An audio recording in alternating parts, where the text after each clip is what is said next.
உன் மேல எனக்கு எந்த இன்ட்ரெஸ்டும் இல்ல. நீ தான் என்ன விடாம பிடிச்சிட்டு இருந்த. நிறுத்து. நீ இந்த நைட்ல எதுக்காக வந்தனோ எல்லாருக்கும் தெரியும். உன்ன மாதிரி பொண்ணுங்களை நான் நிறைய பார்த்திருக்கேன். உன்னோட ஒரு நல்ல லைஃப் அமையும்னு நினைச்சேன். ஆனா உன்னோட உண்மையான முகம் தெரிஞ்சதுக்கு அப்புறம் உன் மேல இருந்த நம்பிக்கையே போயிருச்சு. இப்படி ஒரு நிலைமை யாருக்கு வரக்கூடாது. அந்த பொண்ணு இங்கதான் இருக்கா.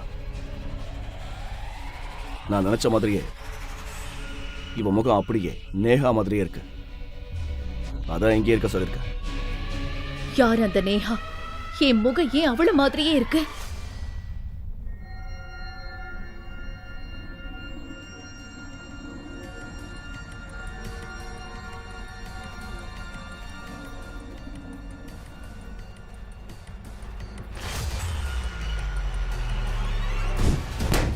உன் புருஷன் பெரிய வீட்டு பிள்ளையோட குழந்தை இப்போ ஏன் வயித்துல வளருது.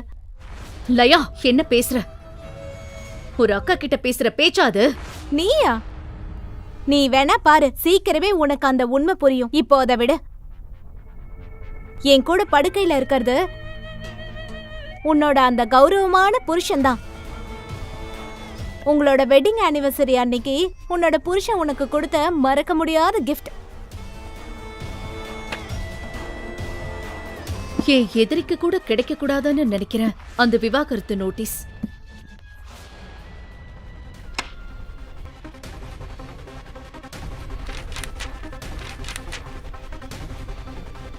உன் மூஞ்சிய பார்க்கும் போதெல்லாம் உன்னை எதுக்குடா கல்யாணம் பண்ணிக்கிட்டோம்னு ஒவ்வொரு நிமிஷமும் நினைச்சு நினைச்சு வருத்தப்படுறேன்.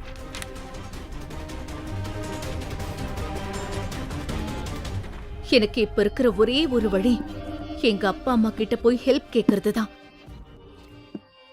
லயா பண்றது தப்புன்னு அவங்க புரிய வைப்பாங்கன்னு நம்பி போனேன். ஆனா அங்க எனக்கு இன்னொரு பேரிடி காத்திருந்தது. மித்ரா, இங்க பாரு. லயா அந்த பெரிய வீட்டு பிள்ளை மேல உயிரையே வச்சிருக்கா. லயாவுக்கும் சின்ன முதலாளிக்கும் பிடிச்சிருக்குன்னா அதுல என்ன தப்பு இருக்கு? அந்த பெரிய வீட்டு மாப்பிளைய கல்யாணம் பண்ணிக்கிட்டது நான். அவர் என்னோட புருஷன். அவர் என்ன லயா ஆசைப்பட்ட உடனே எடுத்து கொடுக்கறதுக்கு பொம்மையா? சின்ன வயசுல இருந்தே இதை தானே பண்றீங்க. எனக்கு எது பிடிச்சாலும் அது அப்படியே புடுங்கி லயா கிட்ட கொடுத்துருவீங்க. நானும் உங்க பொண்ணு தானேப்பா. அம்மா, நீங்களாவது கொஞ்சம் சொல்லுங்க. நான் ஒண்ணு உன்னை பெத்தெடுக்கல. வேண்டாம் வெறுப்பா உன்னை இத்தனை வருஷம் ஒரு பாரமா தான் வளர்த்தோம். இந்த உண்மை என்ன அப்படியே நலக்குலைய வச்சிருச்சு. பேசுறதுக்கு அங்க எதுவுமே இல்ல. உன்னை வளர்த்தது நாங்க உனக்கு செஞ்ச பெரிய உதவி. அந்த கடனுக்காகவாது என் பொண்ணோட சந்தோஷத்தை நான் கேக்குறேன். இத்தனை வருஷம் உன்னை சகிச்சதுக்கு எனக்கு ஒரு கைமாறு வேணும்ல. அதனால உன் புருஷன் விஷயத்துல ஒரு முடிவுக்கு வா. வாழ்க்கை நம்மள தூக்கி எறியும் போது யாராவது ஒரு பழைய மனுஷன் நம்மள தேடி வருவாங்க.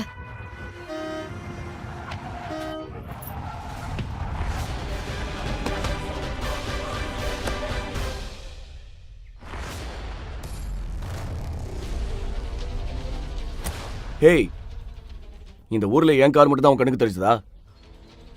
ரொம்ப நேரமா பார்த்து ஹாரன் அடிச்சிட்டு இருக்க. அது ஆதர்ஷ் தான்.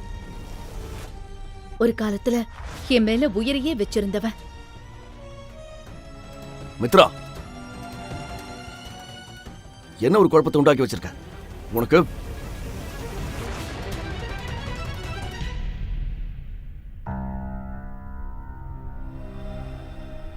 கொஞ்ச நேரம் கழிச்சு கண்ணு முடிச்சு பார்த்தப்போ ஒரு பெரிய பணக்கார வீட்டு ரூம்ல இருந்த.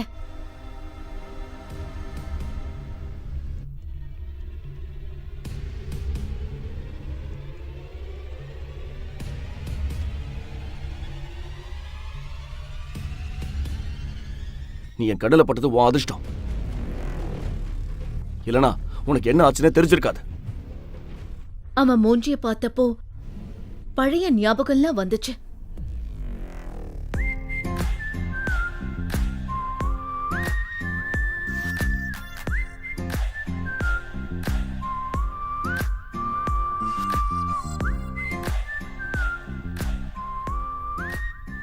ஆனா நீ எப்படி இங்க வந்த? உன்னை இனிமே பார்க்கவே மாட்டேன்னு நினைச்சேன்.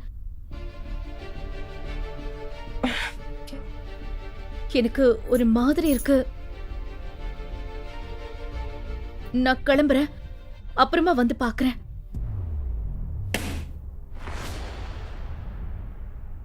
நீ போகலாம், ஆனா இப்படியே போக முடியாது. முழுசா ஒரு நாள் கழிச்சு இப்பதான் உனக்கு சுயநினைவே வந்திருக்கு. நான் மட்டும் உன்னை இங்க கூட்டிட்டு வரலன்னா பழி என் மேல விழுந்திருக்கும். முதல்ல உன் மெடிக்கல் செலவு பணத்தை கொடுத்துட்டு அப்புறம் போ. ஆதர்ஷ் இப்படிப்பட்டவ இல்லையே, எப்படி இவ்ளோ மாறினா? உன்கிட்ட ஒரு பைசா கூட இல்லைன்னு எனக்கு தெரியும். ஏன்னா நீ எல்லாத்தையும் இழந்துட்டு நிக்கிற. அதனால அடுத்த 10 நாளைக்கு நீ இந்த வீட்டில் தான் இருக்கணும். அதுக்கப்புறம் என்ன பண்ணணும்னு நான் சொல்றேன். ஆனா ஒண்ணு, தப்பிக்கணும்னு மட்டும் நினைக்காத. எனக்கு ஒண்ணுமே புரியல. இதெல்லாம் ஆதர்ஷ்க்கு எப்படி தெரிஞ்சது? அவன் ஏன் இப்படி நடந்துக்கிறான்? அந்த பொண்ணு இங்கதான் இருக்கா. நான் நினைச்ச மாதிரியே இவ முகம் அப்படியே நேஹா மாதிரியே இருக்கு. அதான் இங்கே இருக்க சொல்லிருக்க. யார் அந்த நேஹா? என் முகம் ஏன் அவள மாதிரியே இருக்கு?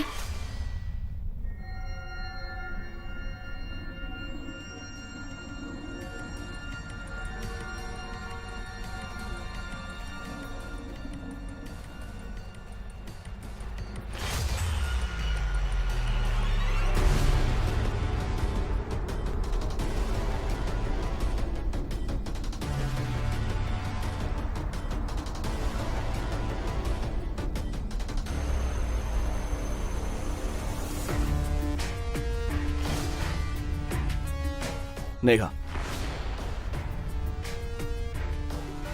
நேஹா, உன்னை ரொம்ப மிஸ் பண்ண. நீ எனக்கு துரோகம் பண்ணிட்ட.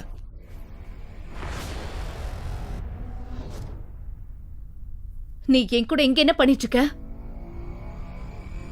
மித்ரா, நீயா? இத பாரு, உன் மேல எனக்கு எந்த இன்ட்ரெஸ்டும் இல்ல.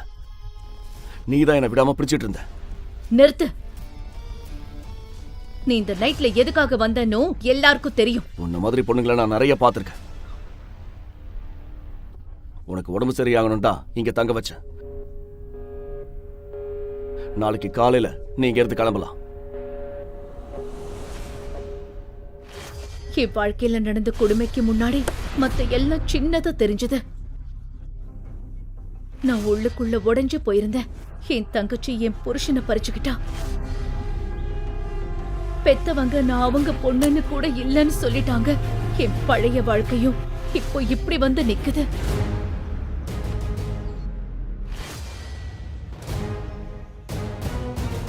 உனக்கு கொஞ்சமாவது வெக்கம் மானம் இருந்தா குடும்பமான முக்கியம்னு நினைச்சா இப்பவே இந்த டிவோர்ஸ் பேப்பர்ல கையெழுத்து போடு.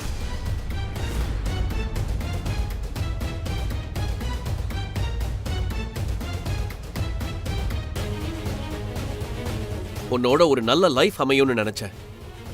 ஆனா உன்னோட உண்மையான முகம் தெரிஞ்சதுக்கு அப்புறம் உன் மேல இருந்த நம்பிக்கையே போயிருச்சு. இப்படி ஒரு நிலைமை யாருக்கு வரக்கூடாது.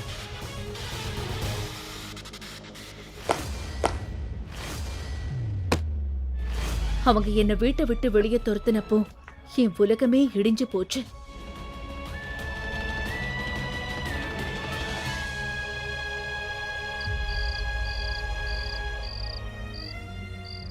என்ன பண்றதுன்னு தெரியல.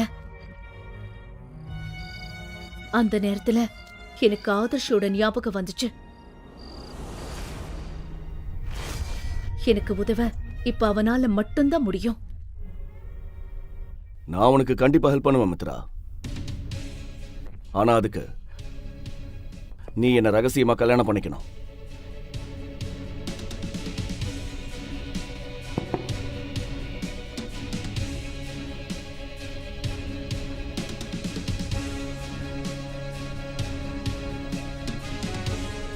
இந்த கல்யாணத்துல நாம புருஷன் பொண்டாட்டியா தான் இருப்போம்.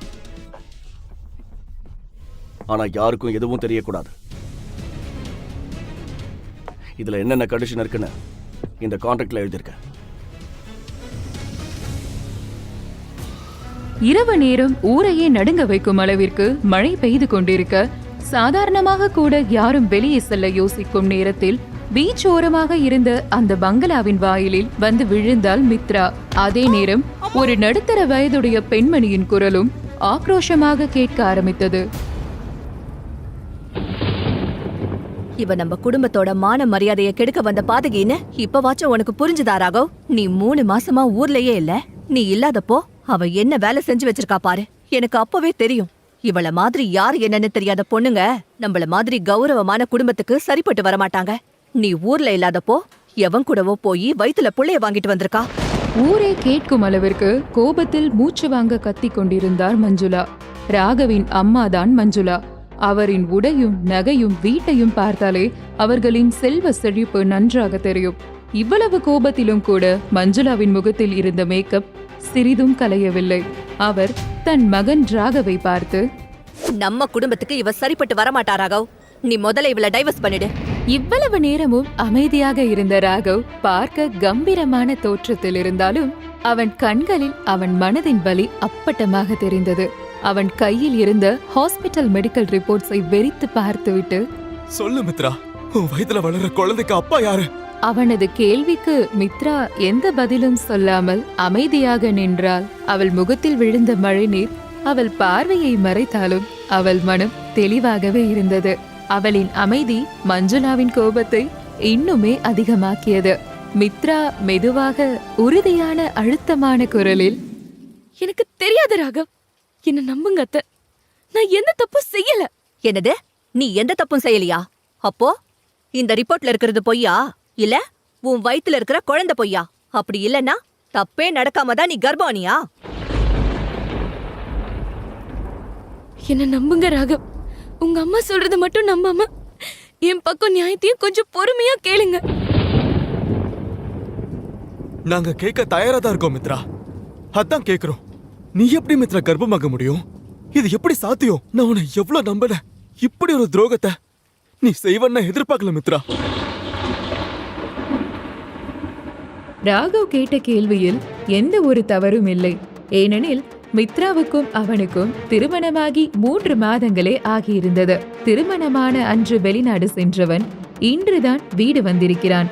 அவர்கள் இருவரும் கணவன் மனைவியாக ஒரு நாள் கூட சேர்ந்து வாழவில்லை. அப்படி இருக்க மித்ரா எப்படி கர்ப்பமாக இருக்க முடியும்?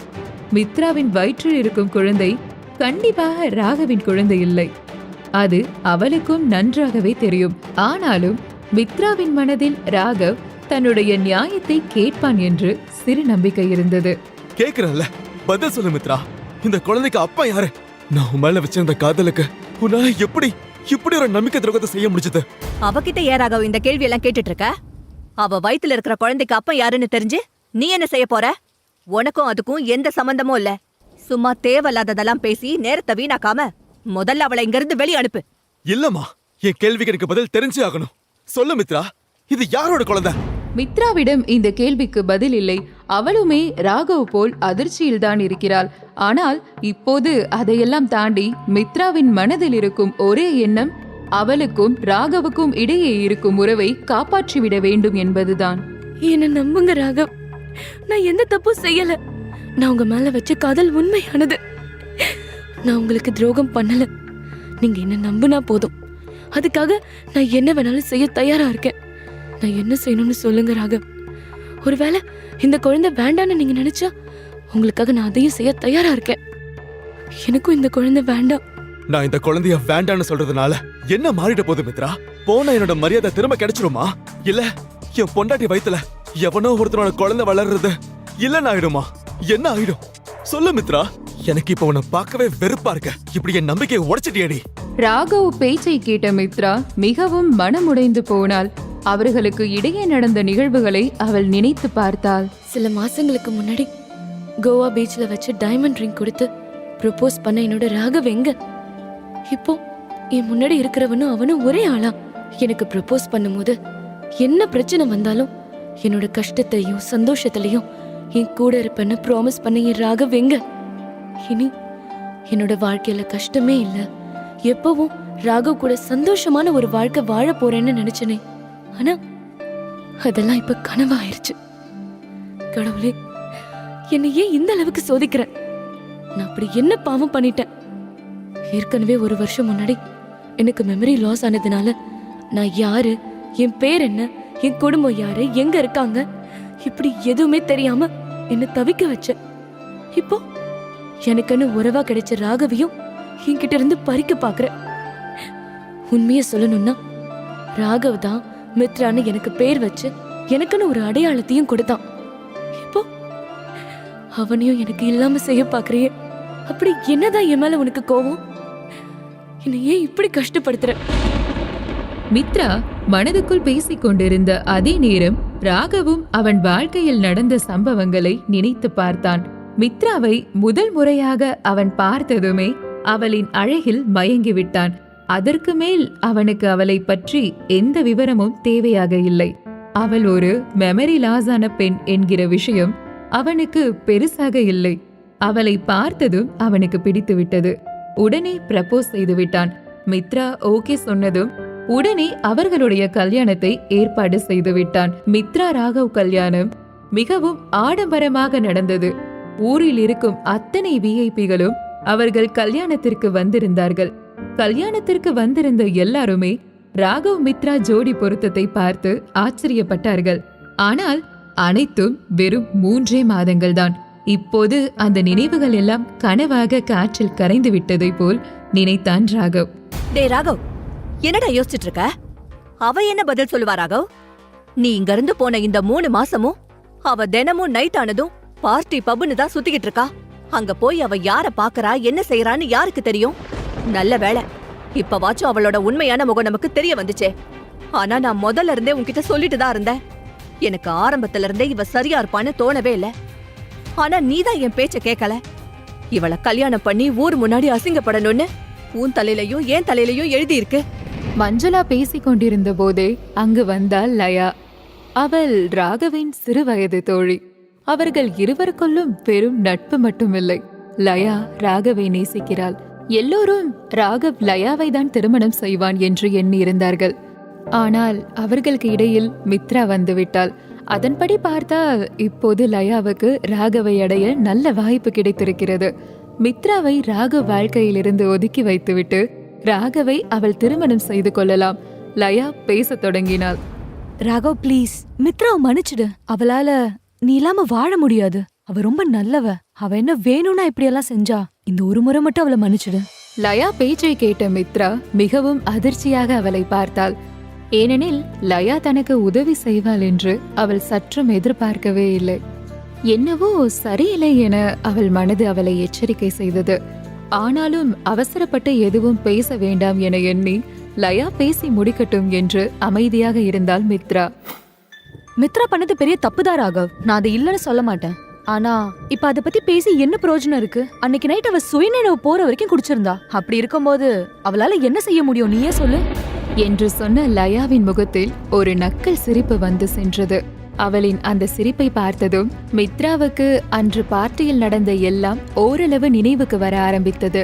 ராகவ் திருமணமானதும் எங்கிருந்து சென்ற பின்னர் மித்ரா தனிமையை உணர ஆரம்பித்தாள். அவளுக்கு நண்பர்கள் என்று கூட இங்கே யாரும் இல்லை. அப்படி இருந்த நிலையில் லயாவுடன் மட்டும்தான் மித்ராவிற்கு பழகும் வாய்ப்பு கிடைத்தது. மித்ராவின் எண்ணங்கள் வேகமாக ஓட்டம் எடுத்தன. தினமும் ஈவினிங் ஆச்சுன்னா லயா தான் என்ன பார்ட்டிக்கு போலான்னு கூப்பிடுவான். ஆனா நான் வரலன்னு சொன்னாலும் கேட்காம என்னை ஃப்ரெண்டா நினைச்சா என் கூட பார்ட்டிக்கு வான்னு சொல்லி என்னை கம்பல் பண்ணுவா. அதனால தான் நான் அவளோட பார்ட்டிக்கு போனேன். அப்படி போனப்போதான் நான் குடிச்ச ட்ரிங்க்ஸில் அவள் என்னத்தையும் கலந்து கொடுத்துருக்கா. ஆனால் அதுக்கு மேலே நடந்த எதுவும் எனக்கு ஞாபகம் இல்லையே. அடுத்த நாள் காலையில் நான் கண்முழிச்சு பார்க்கும்போது ஒரு ஹோட்டல் ரூமில் இருந்தேன். என் ட்ரெஸ் எல்லாம் தரையில் சிதறி கிடந்துச்சு. அதெல்லாம் பார்த்து நான் பயந்து வேற எதை பற்றியும் யோசிக்காமல் விட்டுட்டேன். ஆனால் இன்னைக்கு இதை யோசிச்சு பார்க்கும்போது தான் எனக்கு எல்லாமே புரியுது. இனி நான் எதையும் ராகவ் கிட்ட இருந்து மறைக்க மாட்டேன். ராகவ், இப்போ எனக்கு எல்லாமே ஞாபகம் வந்துருச்சு. நடந்த விஷயத்துல என்னோட தப்பு எதுவுமே இல்லை. எல்லாத்துக்கும் காரணம் இவதான். இது எல்லாமே இந்த லயாவோட பிளான் தான். அவதான் நான் குடிச்ச ட்ரிங்க்ஸ்ல எதையும் கலந்து எனக்கு கொடுத்துட்டா. அதனாலதான் நான் வாய மூடு மித்ரா. உனக்கு வெக்கமாவே இல்லையா? செய்யறதெல்லாம் செஞ்சுட்டு இப்படி பண்ண தப்ப மறைக்க உனக்கு ஹெல்ப் பண்ண வந்த லயா மேலேயே பழிய போட பாக்குறல்ல? நீ இந்த அளவுக்கு கீழ்த்தனமான பொண்ணா இருப்பேன்னு நான் கொஞ்சம் கூட எதிர்பார்க்கவே இல்லை. என் அம்மா சொன்னது உண்மைதான். உன்ன மாதிரி யாரும் இல்லாத பொண்ணுக்கு கல்யாணம் குடும்பம் மாதிரியான எந்த ஒரு நல்ல விஷயமும் செட் ஆகாது. உனக்கு அது அருகதையும் இல்லை என்று சொன்ன ராகவ் மித்ராவின் கையை பிடித்து இழுத்து வந்து வீதியில் தள்ளினான். ராகவும் அவனது அம்மாவைப் போல இரக்கமில்லாமல் கொட்டும் மழையில் தன்னை வீட்டை விட்டு வெளியே தள்ளுவான் என்று மித்ராவினால் நம்பவே முடியவில்லை. இதுவரையிலும் அழாமல் இருந்த மித்ராவின் கண்ணிலிருந்து முதல் முறையாக கண்ணீர் வழிய ஆரம்பித்தது. ஆனால் அவள் கண்ணீர் யார் கண்ணிலும் விழாமல் மழை நீரோடு கலந்து கரைய ஆரம்பித்தது. ஏற்கனவே எனக்கு சொந்தம்னு சொல்லிக்க யாரும் இல்லை. எனக்கு உறவா கிடைச்ச ராகவும் இப்ப எனக்கு இல்லாம போயிட்டான். நான் திரும்பவும் தனி ஆளா ஆயிட்டேன். வாழ்க்கைய முன்னாடி திரும்பவும் பல கேள்விகளோட வந்து நின்று என்னை பயமுறுத்துது. இனி நான் என்ன செய்வேன்? எனக்குன்னு யார் இருக்கா? என் வயித்துல வளர குழந்தைக்கு அப்பா யாரு? அதுக்கு முன்னாடி என்ன பெத்தவங்க யாரு? இந்த கேள்விக்கெல்லாம் நான் எப்படி விட கண்டுபிடிப்பேன்? இனி என் நிலைமை என்ன? இத்தனை கேள்விகள் மித்ராவின் முன்பு வந்து அவளை பயமுறுத்த என்ன செய்வது என்று தெரியாமல் திணறி போனாள் மித்ரா. மழை இன்னமும் பலமாக பெய்து கொண்டிருந்தது. மித்ரா சாலையில் தனியாக நடந்து சென்று கொண்டிருந்தாள். என்ன நடந்தாலும் அவளின் தன்னம்பிக்கையும் தைரியமும் மட்டும் கொஞ்சமும் குறையவில்லை. ராகவ் அவளை வீட்டை விட்டு வீதியில் தள்ளிய பின்னர் மீண்டும் ஒரு முறை கூட அவனையோ அவனது வீட்டையோ மித்ரா திரும்பி கூட பார்க்கவில்லை. தனக்கு பாதுகாப்பான ஓர் இடம் வேண்டும் என்று எண்ணியவள் அதற்காக தன் பயணத்தை மேற்கொண்டாள். அவள் மனதிலும் புயல் அடித்துக் கொண்டிருந்தது. என்னை பத்தி என்ன நினைச்சிட்டு இருக்க ராகவ்? நான் செஞ்சது தப்பு, என்னை மன்னிச்சிருன்னு நான் உன்கிட்ட மன்னிப்பு கேட்டு கெஞ்சி கதறுவேன்னு நீ எதிர்பார்க்கறியா? என்னை நம்பாத ஒருத்தனை நம்பி நான் எப்படி திரும்பி பார்ப்பேன்? அதுக்கு சாத்தியமே இல்லை. என் வாழ்க்கையில நான் யாரையும் சார்ந்தில்ல. வாழ்க்கை என்னை எந்த பாதையில கொண்டு போதோ அதுபடி நான் போயிட்டு இருப்பேன். நான் யாருன்னே தெரியாம வாழ முடிஞ்ச என்னால என் வாழ்க்கையில பாதியில வந்து நீ இல்லாம வாழ முடியாதா என்ன என்று தனக்குத்தானே ஆறுதல் சொல்லி தன்னை தானே திடப்படுத்திக் கொண்டாள் மித்ரா. ஆனால் பாவம், இப்படி இரவு நேரத்தில் ஒரு பெண்ணுக்கு பாதுகாப்பான இடம் கிடைப்பது என்பது எவ்வளவு கடினம் என்று அவளுக்கு புரியவில்லை. ஏதாவது ஒரு லாட்ஜில் சென்று ரூம் எடுத்து தங்க அவளிடம் பணம் இல்லை. யாரிடமாவது உதவி கேட்கலாம் என்றால் அதற்கு அவளுக்கு யாருமே இல்லை. இந்த நேரத்தில் ஒரு பெண் தனியே நடந்து செல்லும் போது பலரின் கவனம் அவள் மேல் விழும். அவள் உடல் சோர்வாக ஆரம்பிக்க அவளால் நடக்க முடியவில்லை. எங்கே மயங்கி விடுவோமோ என்று அவள் யோசிக்கும் போதே அவளது எண்ணம் உண்மையாகி அவள் அப்படியே தடுமாறி கீழே விழுந்தாள். இன்னைக்கு எனக்கு சுத்தமா நேரம் சரியில்லை போல. கடவுளே என்னை காப்பாத்த என்று முணங்கியபடி அவள் வாழ்க்கை மேலும் இரண்டு விடுமோ என்ற எண்ண ஓட்டங்களுடன் அவள் மயங்கி மெல்ல கண்ணை மூடினாள். யாரோ ஒரு ஆணின் கை அவள் மீது விழுந்தது. மெதுவாக கண்களை திறந்தாள் மித்ரா. நான் எங்க இருக்கேன்? ஹாஸ்பிட்டல் இருக்கேனா? நான் எப்படி இங்க வந்தேன்? யாரை நீங்க கொண்டு வந்து சேர்த்தது? ஐயோ கடவுளே, இப்ப ஹாஸ்பிட்டலுக்கு பில் கட்ட கூட என்கிட்ட பணம் இல்லையே. இப்ப நான் என்ன செய்வேன்? யாரும் என்ன பாக்குறதுக்கு முன்னாடி நான் முதல்ல இங்க இருந்து தப்பிச்சு போயிடணும். இல்லைன்னா இன்னைக்கு எனக்கு நடந்ததெல்லாம் போதாதுன்னு இங்கேயும் நான் அசிங்கப்பட வேண்டியிருக்கும் என்று சொல்லிக்கொண்ட மித்ரா எழுந்து வெளியில் செல்ல பார்க்க அவள் எதிர்பார்க்காத நேரம் யாரோ அவள் கையை பிடித்தபடி, ஏய் நில்லு, எங்க போற நீ? ப்ளீஸ் என்ன விடுங்க, நான் எந்த தப்பும் பண்ணல. என்ன விடுங்க, என்ன எதுவும் பண்ணிடாதீங்க ப்ளீஸ் ப்ளீஸ். மித்ரா கத்திக்கொண்டே இருந்தாள். ஆனால் அந்த கை விடவில்லை. அவளின் கையை பிடித்து நிறுத்திய நர்ஸ், ஏமா, நான் சொல்றத கொஞ்சம் கேளுமா. உன் வயித்துல ஒரு குழந்தை இருக்கு, கொஞ்சம் பொறுமையா இருமா. நீ இந்த அளவுக்கு உணர்ச்சி வசப்படக்கூடாது. அது உனக்கும் உன் குழந்தைக்கும் நல்லதில்ல. ப்ளீஸ் சிஸ்டர், என் நிலைமையை புரிஞ்சுக்கோங்க. நான் போகணும், இல்லைன்னா பெரிய பிரச்சனை ஆயிடும். ஹாஸ்பிட்டல் பில் கட்ட கூட என்கிட்ட பணம் இல்ல. யாராச்சும் வரதுக்குள்ள நான் இங்கிருந்து போயிடணும். நீங்க ஏன் பணத்தை நினைச்சு கவலைப்படுறீங்க? அதான் உங்க ஹஸ்பண்ட் ஆல்ரெடி பில் செட்டில் பண்ணிட்டாரே. ஏன் ஹஸ்பண்டா? நீங்க என்ன சொல்றீங்க சிஸ்டர்? என் ஹஸ்பண்ட் பில் செட்டில் பண்ணாரா? நீங்க வேற யாரோன்னு நினைச்சு என்கிட்ட சொல்லிட்டு இருக்கீங்க. அப்படிலாம் நடக்காது. மழை பெஞ்சிட்டு இருக்கும்போது கொஞ்சம் கூட இறக்கமே இல்லாம ராத்திரி நேரம் என்ன வீட்டை விட்டு வெளியே துரத்தின ராகவ் எப்படி திடீர்னு இங்க வந்து எனக்கான பில் பணத்தை கட்டியிருக்க முடியும்? அப்படின்னா ராகவ் மனசு மாறி என்னை ஏத்துக்க முடிவு பண்ணிட்டானா? மித்ராவின் மனதுக்குள் மீண்டும் ஒரு சிறு நம்பிக்கை துளிர்விட ஆரம்பித்தது. அவளுக்கு உடனேயே ராகவை பார்க்க வேண்டும் என்ற எண்ணம் தோன்றியது. இப்போ என் ஹஸ்பண்ட் எங்க இருக்காரு சிஸ்டர்? நான் உடனே அவரை பார்க்கணும். அவரு வெளியே தான் வெயிட் பண்ணிட்டு இருந்தாரு, போய் பாருமா. நர்ஸ் சொன்னதை கேட்ட மித்ரா வேகமாக வெளியில் செல்ல கதவை திறக்க, கதவை திறந்த அடுத்த நிமிடம் ராகவின் குரல் அவள் காதில் விழுந்தது. அவன் யாருடனோ போனில் பேசிக் கொண்டிருந்தான். ராகவ் போனில் பேசியதை கேட்ட மித்ராவுக்கு உலகமே தன்னை சுற்றி சுழல்வது போலிருந்தது. ராகவ் என்ன வச்சு என்ன செய்ய ட்ரை பண்றான்? என்ன சுத்தி என்ன நடக்குது? அப்படின்னா ராகவ் என்ன உண்மையாவே விரும்பலையா? அவன் என்ன கல்யாணம் பண்ணதே வேற ஏதோ நோக்கத்துக்காக தானா? ஐயோ, என்ன இது? ராகவ் மட்டும் இங்க இல்லாம லயாவும் இங்க வரா? என்ன இவ இவ்ளோ சாதாரணமா ராகவ கட்டிப்பிடிக்கிறா? இங்க என்னதான் நடக்குது? ராகவை கட்டிப்பிடித்த லயா அவனிடம் பேசத் தொடங்கினாள். நீ எதுவும் கவலைப்படாத ராகவ். இப்ப இருக்கிற சூழ்நிலை சரியாகிற வரைக்கும் நான் மித்ராவை என் வீட்டுக்கு கூட்டிட்டு போய் அவளை பத்திரமா பாத்துக்கிறேன். அதோட நான் அவகிட்ட பேசி அவளை இந்த குழந்தைய அபார்ஷன் பண்ண வைக்கிறேன். அதுக்குள்ள உனக்கும் அம்மாவை சமாதானம் பண்ண டைம் கிடைக்கும். தேங்க்ஸ் லயா. நீ மட்டும் இல்லைனா இந்த மாதிரி ஒரு சுச்சுவேஷன் நான் என்ன பண்ணிருப்பேன்னு எனக்கு தெரியல. ஆனா உன்ன மாதிரி ஒரு நல்ல பொண்ணு மேல மித்ரா அப்படி ஒரு பழி சொல்லிட்டாளே, எனக்கு அவ பேசுனதை நினைச்சா கோவமா வருது. ஆனா நீ அவ பேச்ச பெருசா எடுத்துக்காம அவளுக்கு உதவி செய்ய நினைக்கிற. உன்ன மாதிரி ஒரு ஃப்ரெண்ட் கிடைக்க நான் ரொம்பவே கொடுத்து வச்சிருக்கணும். என்ன ராகவ், நீ பெரிய பெரிய வார்த்தையெல்லாம் பேசுற? மித்ரா ஏதோ கோவத்துல அந்த மாதிரி பேசிட்டா. அதுக்காக நான் எப்படி அதெல்லாம் பெருசா எடுத்துப்பேன்? உனக்காக நான் என்ன வேணாலும் செய்வேன் ராகவ். நீ எதையும் நினைச்சு வருத்தப்படாத. நான் எப்பவுமே உனக்கு உறுதுணையா இருப்பேன். மித்ரா வயித்துல வளர்ற குழந்தைய அழிக்க நான் உனக்கு ஹெல்ப் பண்றேன். இங்க என்னதான் நடக்குது? 2 நாளா எனக்கு ஏன் அதிர்ச்சி மேல அதிர்ச்சியா வருது? நேத்து என்கிட்ட இந்த குழந்தை இருந்தாலும் இல்லனாலும் எனக்கு என்னன்னு சொன்ன ராகவ் இன்னைக்கு எதுக்காக என் குழந்தைய அழிக்கணும்னு நினைக்கிறான்? லயாவும் ஏன் அவனுக்கு இந்த குழந்தைய அழிக்க ஹெல்ப் பண்றதா சொல்றா? இதனால இவங்களுக்கு என்ன லாபம்? எது எப்படியோ ஏன் குழந்தை என்ன தப்பு பண்ணுச்சு? அதையே எல்லாரும் அழிக்க பாக்குறாங்க. யார் என்ன நினைச்சாலும் சரி, நான் அவங்க பிளான நடக்க விட மாட்டேன். இந்த உலகத்துல எனக்குன்னு யாரும் இல்லாத இந்த நிலைமையில கடவுள் எனக்குன்னு கொடுத்திருக்கிற ஒரே ஒரு உறவு இப்போ இந்த குழந்தைதான். அதை நான் இழக்க விரும்பல. எனக்கு என் குழந்தைய தவிர வேற யாரும் இந்த நிமிஷம் முக்கியம் இல்ல. எனக்காக கடவுள் கொடுத்த இந்த உறவை நான் பத்திரமா பாத்துக்குவேன்.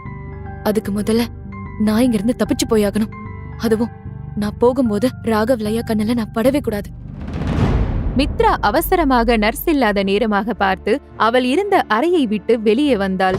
ஆனால் அவள் மாடிப்படி இறங்கும் இடத்தை நோக்கி சென்றபோது அங்கே ராகவும் டாக்டரும் வந்து கொண்டிருப்பதை பார்த்த மித்ரா வேறு பக்கமாக ஓடினாள். ஆனால் அந்த பக்கம் லயா நின்றிருந்தாள். மித்ரா என்ன செய்வது என்று புரியாமல் நின்றிருந்த சமயத்தில் ஒரு சிலர் ஒரு நோயாளியின் பெட்டை தள்ளிக்கொண்டு வேகமாக லிப்டை நோக்கி சென்றனர். ராகவ் கிட்ட மாட்டிக்க போறேன்னு நினைக்கும் போது எனக்கு வழிகாட்டுற மாதிரி கடவுள் எனக்காகவே இந்த பேஷண்ட் அனுப்பியிருக்காரு போல. நான் இந்த வாய்ப்பை பயன்படுத்தி எப்படியாச்சும் இங்க இருந்து தப்பிச்சு போயிடணும். எல்லாரும் ஒதுங்கி நிக்கிறாங்க. இதுதான் எனக்கான சரியான சமயம். இந்த பேஷண்ட் கூட சேர்ந்து லிப்ட் உள்ள போயிட்டா நான் தப்பிச்சிருவேன். மித்ரா மனதுக்குள் யோசித்தபடி அந்த நோயாளியின் பெட்டுடன் தன் முகத்தை மறைத்துக் கொண்டு லிப்டினுள் செல்ல, அதன் பிறகே அந்த நோயாளியின் முகத்தை பார்த்தாள். அந்த நோயாளி ஒரு ஆண். அவன் முகம் அவளுக்கு மிகவும் பரிச்சயமானதாக தோன்றியது. இருந்தாலும் அவள் இப்போது இருக்கும் இக்கட்டான நிலையில் அதை குறித்து அவள் அதிகம் யோசிக்கவில்லை. இப்போதைக்கு அவள் தன்னையும் தன் குழந்தையையும் காப்பாற்றிக் கொள்ள வேண்டும் என்பதே அவளின் முழு நேர யோசனையாக இருந்தது. மித்ரா அவர்களிடமிருந்து தப்பித்து மருத்துவமனை விட்டு வெளியே வர, இனி ராகவ் லயா இருவரும் தன்னை எப்படியோ போகட்டும் என்று விட்டு விடுவார்கள் என்றெல்லாம் அவள் எண்ணவே இல்லை. ஹாஸ்பிட்டல்ல இருந்து தப்பிச்சு வெளியே வந்துட்டேன்றதுனாலலாம் நான் சேஃப் ஆயிட்டேன்னு என்னால நினைக்க முடியாது. இனி நான் தங்குறதுக்கு ஒரு பாதுகாப்பான இடம் வேணும். அதோட நான் என்னோட இந்த மித்ராங்கிற அடையாளத்தை மறைச்சுதான் வாழணும். எனக்குன்னு ஒரு வேலை தேடி தங்குறதுக்கு ஒரு வீட்டையும் பார்க்கணும். அங்கேயும் என்னோட பேரை கூட நான் மாத்திதான் சொல்லி ஆகணும். மித்ரா யோசனையுடன் சாலையில் சென்று கொண்டிருந்த போது அவள் பார்வையில் ஒரு சிறிய பள்ளியின் வாசலில் ஆங்கில ஆசிரியர் தேவை என்ற பலகை கண்ணில் பட்டது. உடனே மித்ரா சென்று அங்கே வேலை கேட்டாள். என்னதான் மித்ராவுக்கு பழைய விஷயம் எல்லாம் ஞாபகம் இல்லை என்றாலும் அவள் மிகவும் புத்திசாலி. எனவே அவளின் ஆங்கிலம் நன்றாகவே இருக்கும். அங்கிருந்த குழந்தைகளுக்கு பாடம் எடுக்கும் அளவுக்கு அவளுக்கு திறமை இருந்தது. எனவே உடனே வேலையும் கிடைத்தது.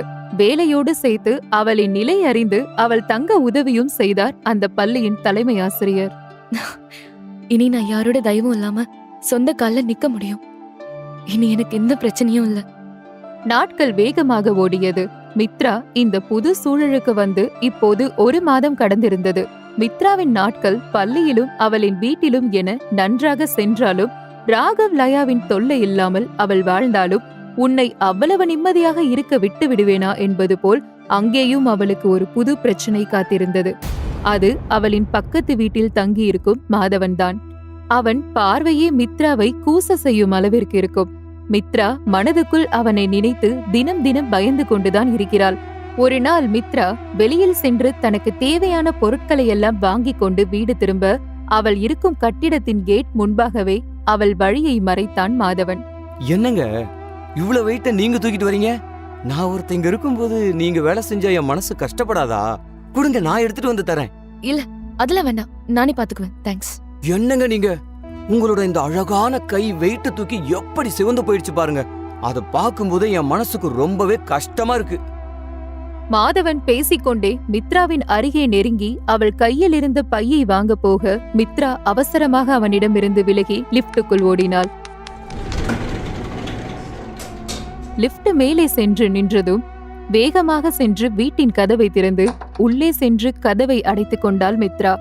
இந்த 1 மாதத்தில் மாதவன் இந்த மாதிரி நெருங்கி வந்து பேசியதெல்லாம் இல்லை. வெறும் பார்வையோடு நிறுத்திக் கொள்வான். ஆனால் இன்று தைரியமாக அவளை நெருங்கி வந்து விட்டான். அதில் மித்ரா இன்னுமே பயந்து போனாள். நான் எப்படியும் இந்த மாதவனை ஃபேஸ் பண்ணிதான் ஆகணும்.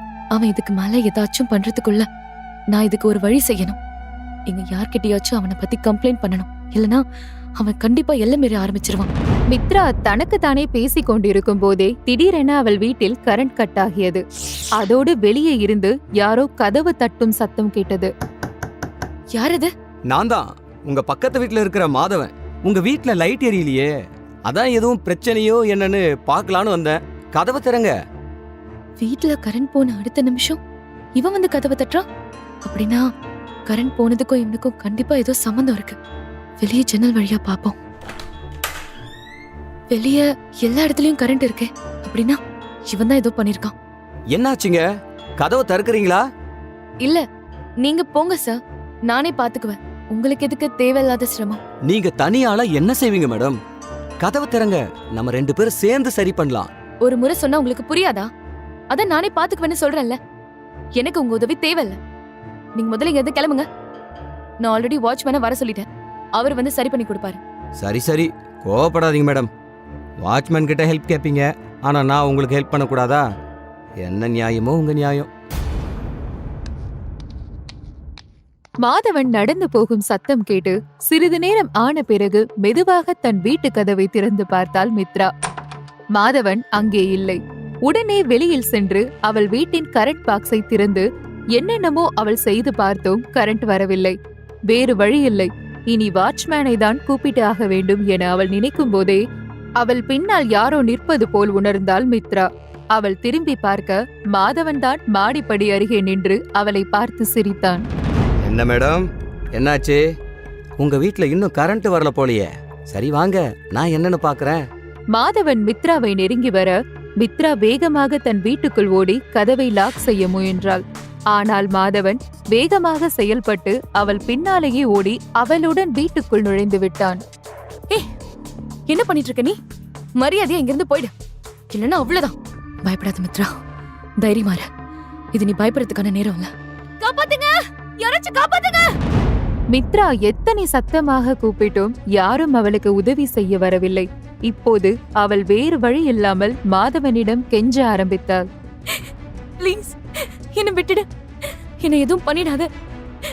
நான் கர்ப்பமா இருக்கேன், ப்ளீஸ் என்கிட்ட வராத. மாதவன் தன்னை நெருங்கி வருவதை பார்த்த மித்ரா வேகமாக அவனிடமிருந்து தப்பிக்க அங்கிருந்து ஓடினாள். ஆனால் அவள் வீடு மிகவும் சிறியது. அவளால் எங்கே ஓட முடியும்? அங்கிருந்த சமையலறை நோக்கி அவள் செல்ல அங்கிருந்த கத்தி அவள் கண்ணில் பட்டது. அவசரத்திற்கு அதை கையில் எடுத்தாள் மித்ரா. மாதவன் அவள் பின்னால் சமையல் அறைக்குள் வந்தான். வேண்டாம், என்கிட்ட வராத. கிட்ட வந்த உன்னை குத்திடுவேன். நீ என்ன குத்திடுவியா? எங்க குத்து பார்க்கலாம். பேசிக்கொண்டே மாதவன் மித்ராவின் அருகே வந்து அவள் கையை பிடிக்க மித்ரா அவன் வயிற்றில் அந்த கத்தியால் குத்தினாள். திடீரென அவளது வீட்டின் கதவு தட்டப்படும் சத்தம் கேட்டது. ஹலோ, உள்ள என்ன சத்தம்? வீட்ல யாராச்சும் இருக்கீங்களா? எதுவும் பிரச்சனையா? வெளியே யாரோ இருக்கிறார்கள் என்றதும் போன உயிர் திரும்ப வந்தது போல இருந்தது மித்ராவுக்கு. உடனே அவள் மாதவனிடமிருந்து விடுபட போராடினாள். ஆனால் மாதவன் இன்னும் இறுக்கமாக அவளை பிடித்துக் கொண்டான். உள்ளே இருந்து எந்த பதிலும் இல்லை என்றால் வெளியே இருப்பவர்கள் சென்று விடுவார்களே என்று பயந்து போனாள் மித்ரா. ஆனால் அடுத்த நொடி வெளியே இருந்து அவள் வீட்டின் கதவு உடைக்கப்பட்டு அதன் வழியாக மூவர் வேகமாக உள்ளே வந்து மாதவனின் பிடியில் இருந்த மித்ராவை விடுவித்தனர். நான் அந்த பொண்ணுக்கு ஹெல்ப் பண்ணதான் வந்தேன்.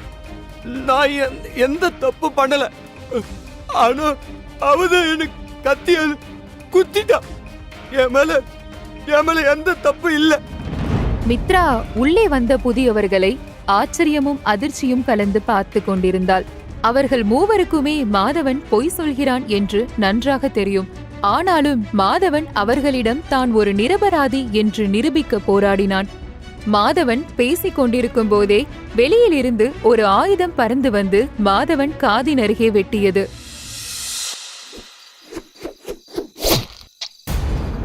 மாதவன் வழியில் அலற ஆரம்பித்தான். மற்ற எல்லாருமே வாசல் பக்கம் பார்வையை திருப்பினர். வெளியே இருந்து வீல் சேரில் ஒருவன் உள்ளே வந்தான். அவன் கண்களை பார்த்ததும் மித்ரா அப்படியே மயங்கி சரிய ஆரம்பித்தாள். உள்ளே இருந்த மூவரும் மித்ராவை கீழே விழாமல் பிடித்து சோஃபாவில் அமர வைத்தனர். மாதவன் வலியில் வயிற்றையும் காதையும் பிடித்துக்கொண்டு பயத்துடன் அங்கிருந்து ஓடினான்.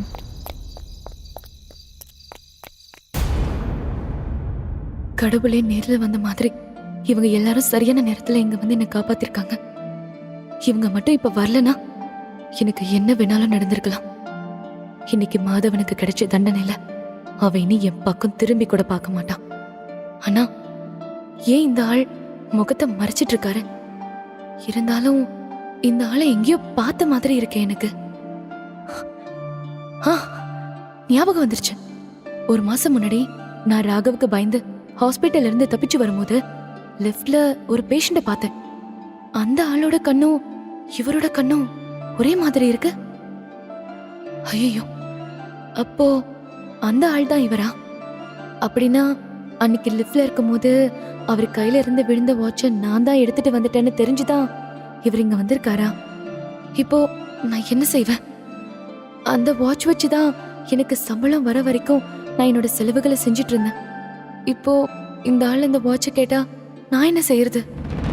மித்ரா யோசனையில் இருக்கும் போதே வீல் சேரில் இருந்த அந்த ஆளின் முகத்தை மூடி இருந்த துணி நழுவி கீழே விழ இப்போது அவன் முகத்தை முழுவதுமாக மித்ராவினால் பார்க்க முடிந்தது. அதன் பிறகே அவளுக்கு தன் எண்ணம் தவறு என தோன்றியது. இவன் கண்ணும் அந்த ஆள் கண்ணும் ஒரே மாதிரி தான் இருக்கு. ஆனா அந்த ஆள் கண்ணுக்கு கீழே ஒரு மச்சம் இருந்தது. இவனுக்கு அது இல்ல. அதுவும் இல்லாம இவனை பார்த்தா அவ்வளோ பெரிய ஹாஸ்பிட்டல்ல ட்ரீட்மெண்ட் எடுக்கிற ஆள் மாதிரியும் இல்ல. நான் தான் ஏதோ தப்பா புரிஞ்சுக்கிட்டேன். அப்பாடா, இப்பதான் எனக்கு நிம்மதியா இருக்கு. மித்ராவின் எண்ண ஓட்டங்களை புரிந்து கொண்ட வீல்சேர் மனிதன் பேச ஆரம்பித்தான். என்ன யோசிக்கிற நீ? ஒன்னும் இல்ல, உங்களை எங்கேயோ பார்த்த மாதிரி இருக்குன்னு யோசிச்சுட்டு இருந்தேன். ஓகே, உனக்கு எந்த அளவுக்கு ஞாபகம் வந்துச்சு அது போதும். இப்ப வாட்சும் என் வாட்ச் என்கிட்ட திருப்பி கொடு. அப்போ அவன்தான் இவனா? எப்படி? இல்ல, இது அவன் இல்ல. எனக்கு நல்லா ஞாபகம் இருக்கு. அவன் கண்ணத்துல மச்சம் இருந்துச்சு. ஆனா இவன் முகத்துல அது இல்ல. இவன் அந்த பேஷண்ட் இல்லனா அப்போ எப்படி இவனுக்கு அந்த வாட்ச் பத்தி தெரிஞ்சது? ஐயோ, எனக்கு எதுவுமே புரியலையே. என்ன அமைதியா நிக்கிற? நான் வாட்ச் பத்தி பேசினதும் உனக்கு ரொம்ப ஷாக்கா இருக்கா? நான் எதுவும் தப்பா சொல்லிட்டேனா மித்ரா? என்ன இவன் என் பேரை சொல்றான்? இவனுக்கு எப்படி என்னோட பேர் தெரிஞ்சது? இவன் யாரு? உங்களுக்கு எப்படி என்னோட பேர் தெரியும்? எனக்கு உன்னோட பேர் மட்டும் இல்ல, உன்னை பத்தி இன்னும் நிறைய விஷயம் தெரியும். அதெல்லாம் சொல்லவா? ஒரு வருஷத்துக்கு முன்னாடி நீ ஒரு ஹாஸ்பிட்டல்ல இருந்து கண் முழிச்ச. ஆனா அதுக்கு முன்னாடி உன் வாழ்க்கையில் நடந்த எதுவுமே உனக்கு ஞாபகம் இல்ல. நீ உன் குடும்பம் யாருன்னு தேடிட்டு இருந்த சமயத்துல தான் உன் புருஷன் ராகவ சந்திச்ச. அதுக்கப்புறம் அவன் உன்னை லவ் பண்றேன்னு சொல்லி இந்த ஊருக்கு கூட்டிட்டு வந்து உன்னை கல்யாணம் பண்ணிக்கிட்டான். இவன் என்ன என்னோட நிழல் மாதிரி என் கூட இருந்த மாதிரியே பேசுறான். இவனுக்கு என்னை பத்தின எல்லா விஷயமும் தெரிஞ்சிருக்கு. இவ்வளோ நேரம் எனக்கு கடவுளா தெரிஞ்சவன் இப்ப ஏனோ என்ன விழுங்க வந்த ராட்சச மாதிரி தெரியறானே. நான் என்ன செய்வேன்? உன் பேரு மித்ராவே கிடையாது. அதுவும் உனக்கு ராகவ் வச்ச பேர் தான். நீ இன்னைக்கு எந்த நிலைமையில இருக்கனா அதுக்கு ராகவோட ஃப்ரெண்ட் லயா தான் காரணம். அவ தான் உன்னை பார்ட்டிக்கு கூட்டிட்டு போய் உன் ட்ரிங்க்ஸ்ல எதையோ கலந்து கொடுத்துட்டா. நான் சொல்றது சரிதானே? வீல் சேரில் வந்தவன் பேச பேச மித்ராவிற்கு நெஞ்செல்லாம் படபடக்க ஆரம்பித்தது. அவளுக்கு என்ன செய்வது என்றே புரியவில்லை. பயத்தில் அவளுக்கு வியர்க்க ஆரம்பித்தது. அப்படின்னா இவன் என்ன மாசக்கணக்கா ஃபாலோ பண்ணிட்டு இருக்கானா? ஆனா எதுக்காக? அப்படின்னா நான் மித்ராங்கிற அடையாளத்துக்கு வரத்துக்கு முன்னாடி என்னவா இருந்தேன்னு இவனுக்கு தெரிஞ்சிருக்குமா? இல்லனா இதுவும் எனக்கு எதிராக லயா உருவாக்குன சதியா இருக்குமா? ஒருவேளை இவனுக்கு என்னை பத்தி ஏதாச்சும் நிஜமாவே தெரிஞ்சிருந்தா அப்போ ஏன் நான் என்னோட கடந்த காலத்துக்கு சம்பந்தப்பட்ட யாரையுமே இது வரைக்கும் சந்திக்கவே இல்லை? அவங்கிட்டயே கேட்டு பார்க்கலாம். நீ நீ யாரு? உனக்கு எப்படி என்னை பத்தின விஷயம் தெரியும்? நான் யாரு? என்ன பெத்தவங்க யாரு? இதெல்லாம் தெரிஞ்சு இப்படி என்ன செய்ய போற? உண்மையை சொல்ல. நீ ராகவ் அனுப்பின ஆள் தானே? அப்படி இல்லனா அந்த அந்த லயா உன்னை அனுப்புனாளா? ராகவ், லயா இவங்க 2 பேருமே என் முன்னாடி தூசு மாதிரி. நான் இவங்க யார் சொல்லியும் இங்க வரல. உனக்கு ஹெல்ப் பண்ண தான் வந்தேன். நீ சீக்கிரமா உன்னோட திங்ஸ் எல்லாம் பேக் பண்ணிட்டு இங்க இருந்து கிளம்பு. எனக்கு ஹெல்ப் பண்ண வந்தியா? அப்படின்னா நான் யாருன்னு சொல்றதே நீ எனக்கு செய்யற பெரிய ஹெல்ப் தான். சொல்லு, நான் யாருன்னு உனக்கு தெரியுமா? என்ன பெத்தவங்க யாரு? உன் கேள்விக்கு பதில் சொல்ற அளவுக்கு இப்ப எனக்கு டைம் இல்ல. நீ முதல்ல இங்க இருந்து கிளம்பு. முடியாது. நீ எனக்கு உண்மையாவே உதவி செய்யணும்னு நினைச்சா என் கேள்விக்கு பதில் சொன்னாலே போதும். ஆனா நீ அதை செய்யல. நான் எப்படி உன்னை நம்ப முடியும்? நான் எங்கேயும் வரமாட்டேன். நீ முடியாது நோன்னு எல்லாம் சொல்ற அளவுக்கு நான் உனக்கு ஆப்ஷன்ஸ் கொடுக்கல மித்ரா. நீ என் கூட வந்துதான் ஆகணும். இது ஏன் லைஃப். இதுல நீ சொல்றத கேட்க வேண்டிய அவசியம் எனக்கு இல்ல. நான் சொல்றத நீ கேட்டுதான் ஆகணும் மித்ரா. அப்படி என் கூட நீ வர முடியாதுன்னு சொன்னா அப்ப நீ போலீஸ் கூட தான் போக வேண்டியது இருக்கும். போலீஸா? நான் எதுக்காக போலீஸ் கூட போகணும்? இப்பதானே உன் பக்கத்து வீட்டு ஆள நீ கத்தியால குத்துன. அதுக்கு உன் மேல கம்ப்ளைண்ட் கொடுத்தா உன்னை கண்டிப்பா போலீஸ் அரெஸ்ட் பண்ணுவாங்க தானே? ஆனா அவன் என்கிட்ட தப்பா நடந்துக்க ட்ரை பண்ணான். அது நான் தற்காப்புக்காக செஞ்ச விஷயம். அதுக்காக என்ன குற்றவாளின்னு சொல்ல முடியாது. உண்மைதான். ஆனா நீ தற்காப்புக்காக செய்யறதுனா நீ ஒரு முறை குத்தி இருந்தா சரி. ஆனா நாங்க உள்ள வந்த பிறகும் நீ 2வது முறை அவனை தாக்கி இருக்க. அது கொலை முயற்சி. அதுக்காக உன்னை அரெஸ்ட் பண்ணலாம். என்ன பேசுறீங்க நீங்க? நான் எப்போ அவனை 2வது முறை தாக்குனேன்? நீங்க தானே என மித்ரா பேசும்போதுதான் அவளுக்கு ஒரு விஷயம் புரிந்தது. மாதவன் இங்கே இருக்கும்போது இந்த புதியவனும் அவனது ஆட்களும் மட்டும்தான் உள்ளே வந்தனர். எனவே மித்ரா தான் மாதவனை கத்தியால் குத்தினாள் என்று சாட்சி சொன்னால் போலீஸ் அவர்கள் சொல்வதை தான் நம்புவார்கள். இனி மித்ராவுக்கு அவன் சொல்வதை கேட்டு நடப்பதை தவிர வேறு வழி இல்லை என்று புரிந்தது. சோ எல்லாம் புரிஞ்சதா? என் கூட வரியா இல்ல போலீஸ் கூட போறியா? Choice is yours. ப்ளீஸ், நான் சொல்றது கொஞ்சம் கேளுங்க. என்ன எங்க கூட்டிட்டு போறீங்க? நான் இப்ப கர்ப்பமா இருக்கேன். இந்த நிலைமையில நான் டிராவல் பண்ண கூடாது. இந்த கதைலாம் என்கிட்ட வேணாம். நான் கதை சொல்லல. ப்ளீஸ் என்ன நம்புங்க. நிஜமாவே நான் கர்ப்பமா இருக்கேன். சரி, நான் போலீஸ்க்கு ஃபோன் பண்றேன். சரி சரி, நான் வரேன். வந்து தொலைறேன். நீங்க எல்லாரும் கீழே போய் வெயிட் பண்ணுங்க. நான் ட்ரெஸ் மாத்தணும். என்ன பார்த்தா உனக்கு முட்டாள் மாதிரி தெரியுதா மித்ரா? இந்த மாதிரி தானே ஹாஸ்பிட்டல்ல இருந்து நீ ராகவ ஏமாத்திட்டு எஸ்கேப் ஆகி வந்த. ஆனா என்கிட்ட அந்த வேலையெல்லாம் நடக்காது. நீ அமைதியாகவும் பொருள் எல்லாத்தையும் எடுத்து வச்சுக்கிட்டு என் கூட கிளம்பு. எப்படியும் நம்ம ஏர்போர்ட்டுக்கு தானே போக போறோம், ஃபேஷன் ஷோக்கு போகல. ஸோ இந்த ட்ரெஸ்லேயே வரலாம். ஐயோ, ராகவும் லயாவும் என்ன தேடிட்டு இருக்காங்க. இப்போ நான் ஏர்போர்ட் போனா அவங்க என்ன கண்டுபிடிச்சிருவாங்க. நான் தான் சொன்னேனே மித்ரா, நீ அவங்கள நினைச்செல்லாம் கவலைப்பட வேண்டிய அவசியமே இல்லை. ஆளுங்க உன்னை சுத்தி உன் கூடவே இருப்பாங்க. ஸோ அவங்கள மீறி யாராலையும் உன்னை நெருங்க முடியாது. என்ன இப்போ எங்க கூட்டிட்டு போறீங்க? அதெல்லாம் நீ ஏர்போர்ட்டுக்கு போனா உனக்கே தெரிஞ்சிடும். இப்போதைக்கு நீ இங்கிருந்து ரொம்ப தூரமா போக போற. அதை மட்டும் தெரிஞ்சுக்கிட்டா போதும். இதற்கு மேல் அந்த வீல் சேரில் வந்தவனிடமிருந்து தனக்கு தேவையான எந்த பதிலும் வராது என்று புரிந்து கொண்டாள் மித்ரா. அதனால் அவள் அமைதியாக அவனுடன் ஏர்போர்ட் கிளம்பினாள்.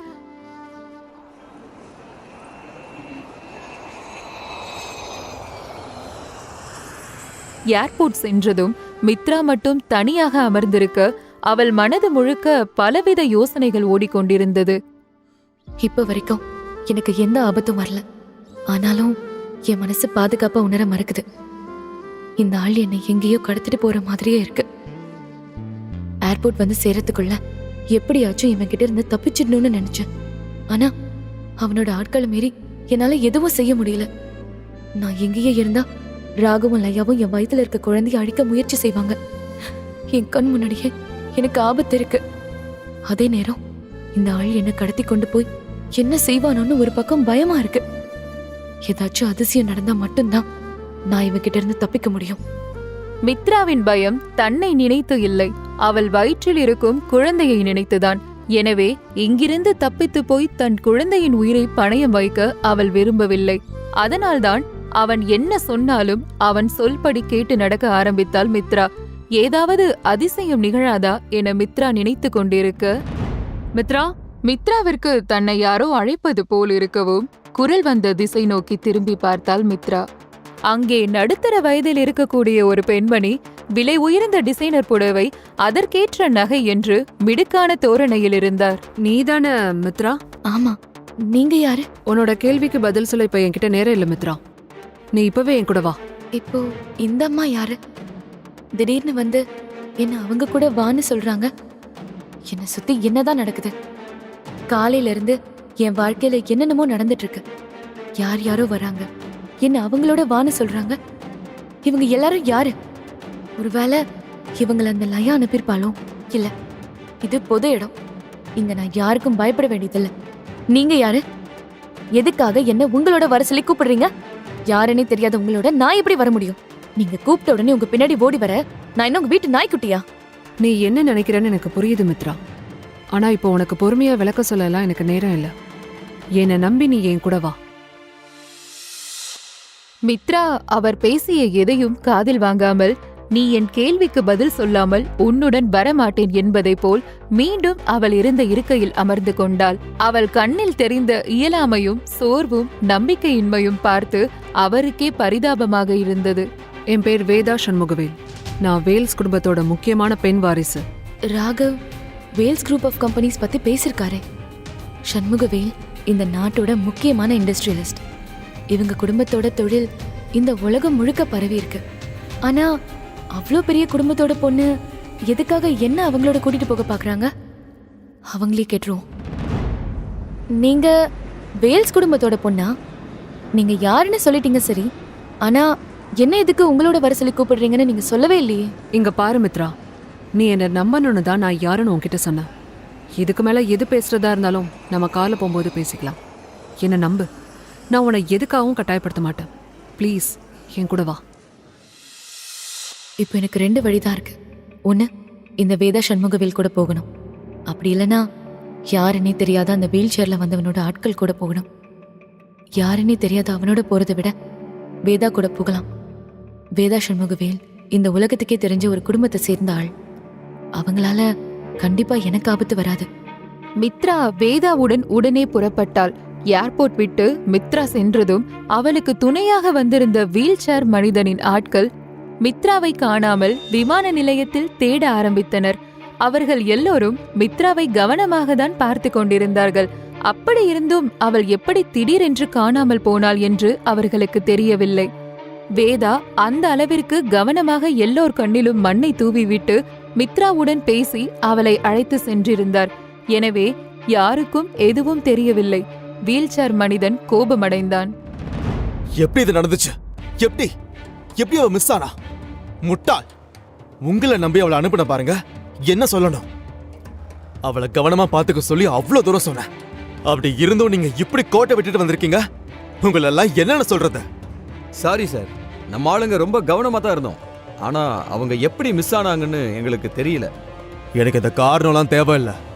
இப்பவே ஏர்போர்ட்டுக்கு போய் விசாரிங்க. மித்ரா எங்க போயிருப்பான்னு எனக்கு தெரிஞ்சே ஆகணும். இந்த விஷயம் மட்டும் நம்ம கையை மீறி போச்சு, அப்புறம் இதோட பின் விளைவுகள் வேற மாதிரி இருக்கும். அதையும் நீங்க எல்லாரும் தான் அனுபவிக்கிற மாதிரி இருக்கும். சாரி சார், நாங்க கம்ப்ளீட்டா விசாரிச்சிட்டோம். ஆனா அவங்க யாரோட போனாங்க, என்ன ஏதுன்னு எந்த விவரமும் தெரியல. சிசிடிவி ஃபுட்டேஜ்ல கூட எதுவுமே தெரியல. ரொம்ப கிளவரா எஸ்கேப் ஆகியிருக்காங்க.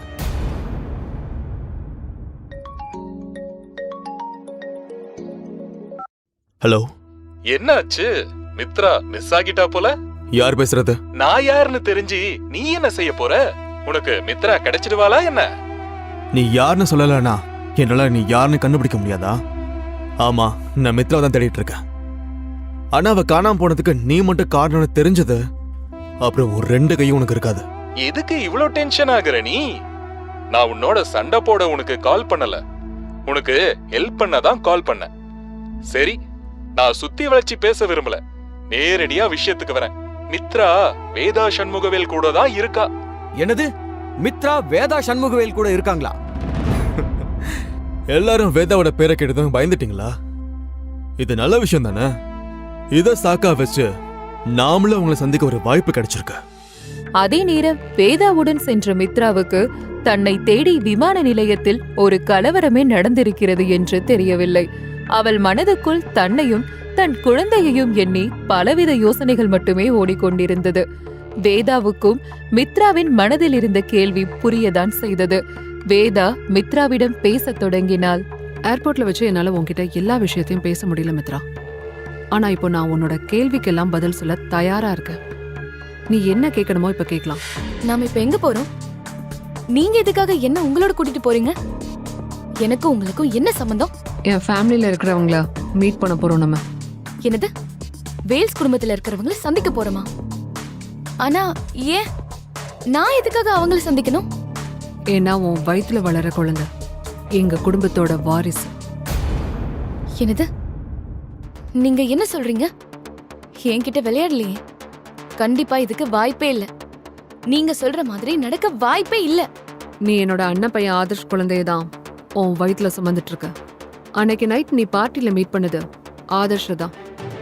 வேதா பார்ட்டி குறித்து இப்போது பேசும் வரையிலுமே மித்ரா அந்த பார்ட்டி குறித்து யோசித்ததே இல்லை. எனவே அவளுக்கு அதை குறித்து எதுவும் ஞாபகமும் இல்லை.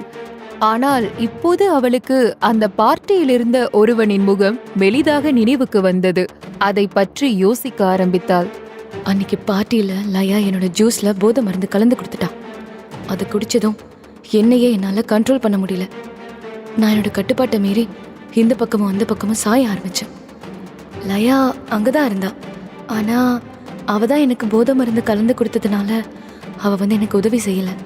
பார்ட்டியில நான் எல்லா பக்கமும் போதையில தடுமாறி நடக்கிறத பார்த்த ஒருத்தன் எனக்கு ஹெல்ப் பண்ண வந்தான். அவனோட ப்ளூ ஐஸ், ஃபிட்டான பாடின்னு பார்க்கவே ஆள் ரொம்ப அழகா இருந்தான்.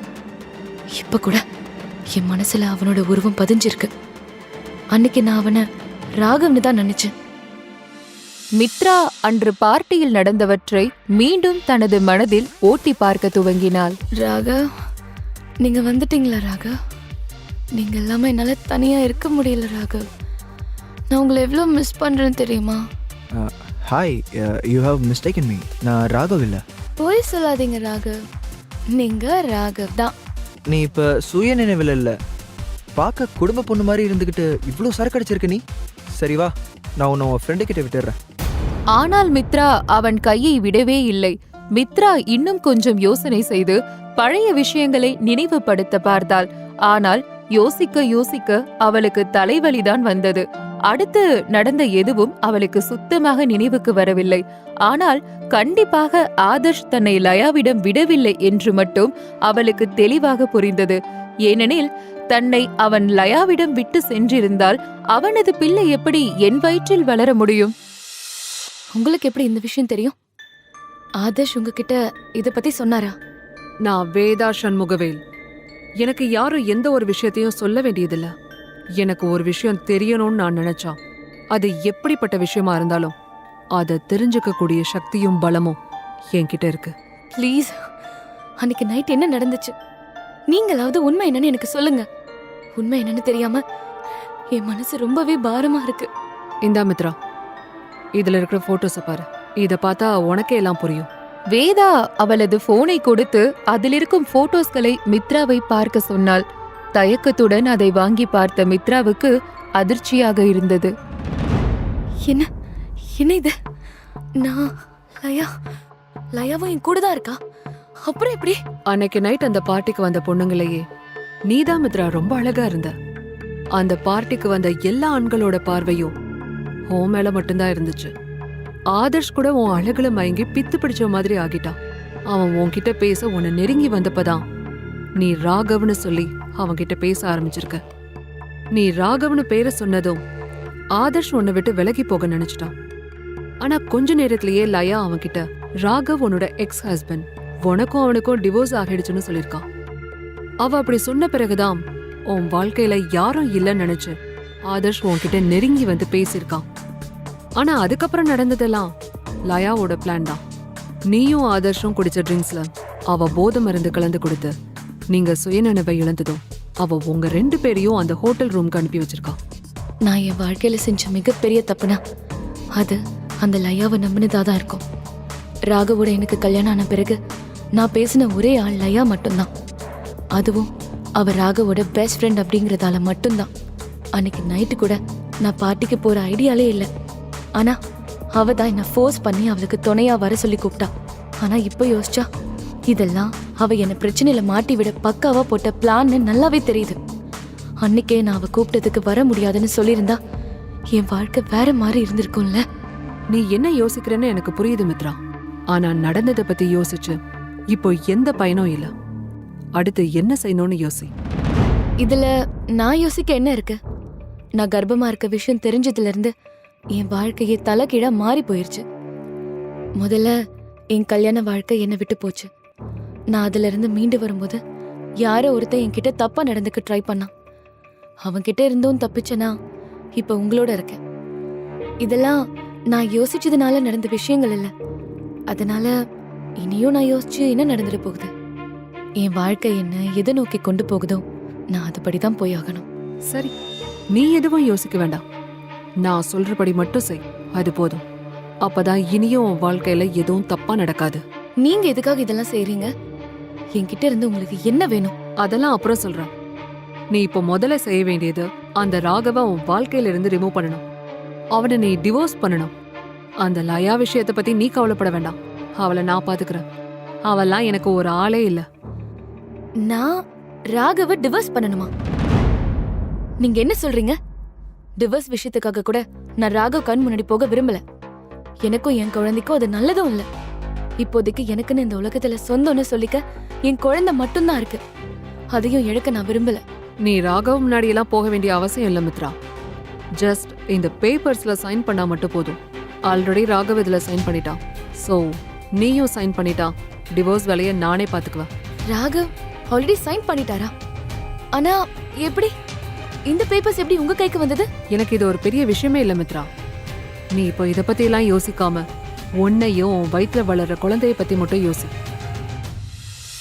வேதா சொன்னதை கேட்டதும் மித்ராவின் மனதுக்குள் இருந்த சந்தேகம் இன்னும் அதிகரிக்க ஆரம்பித்தது.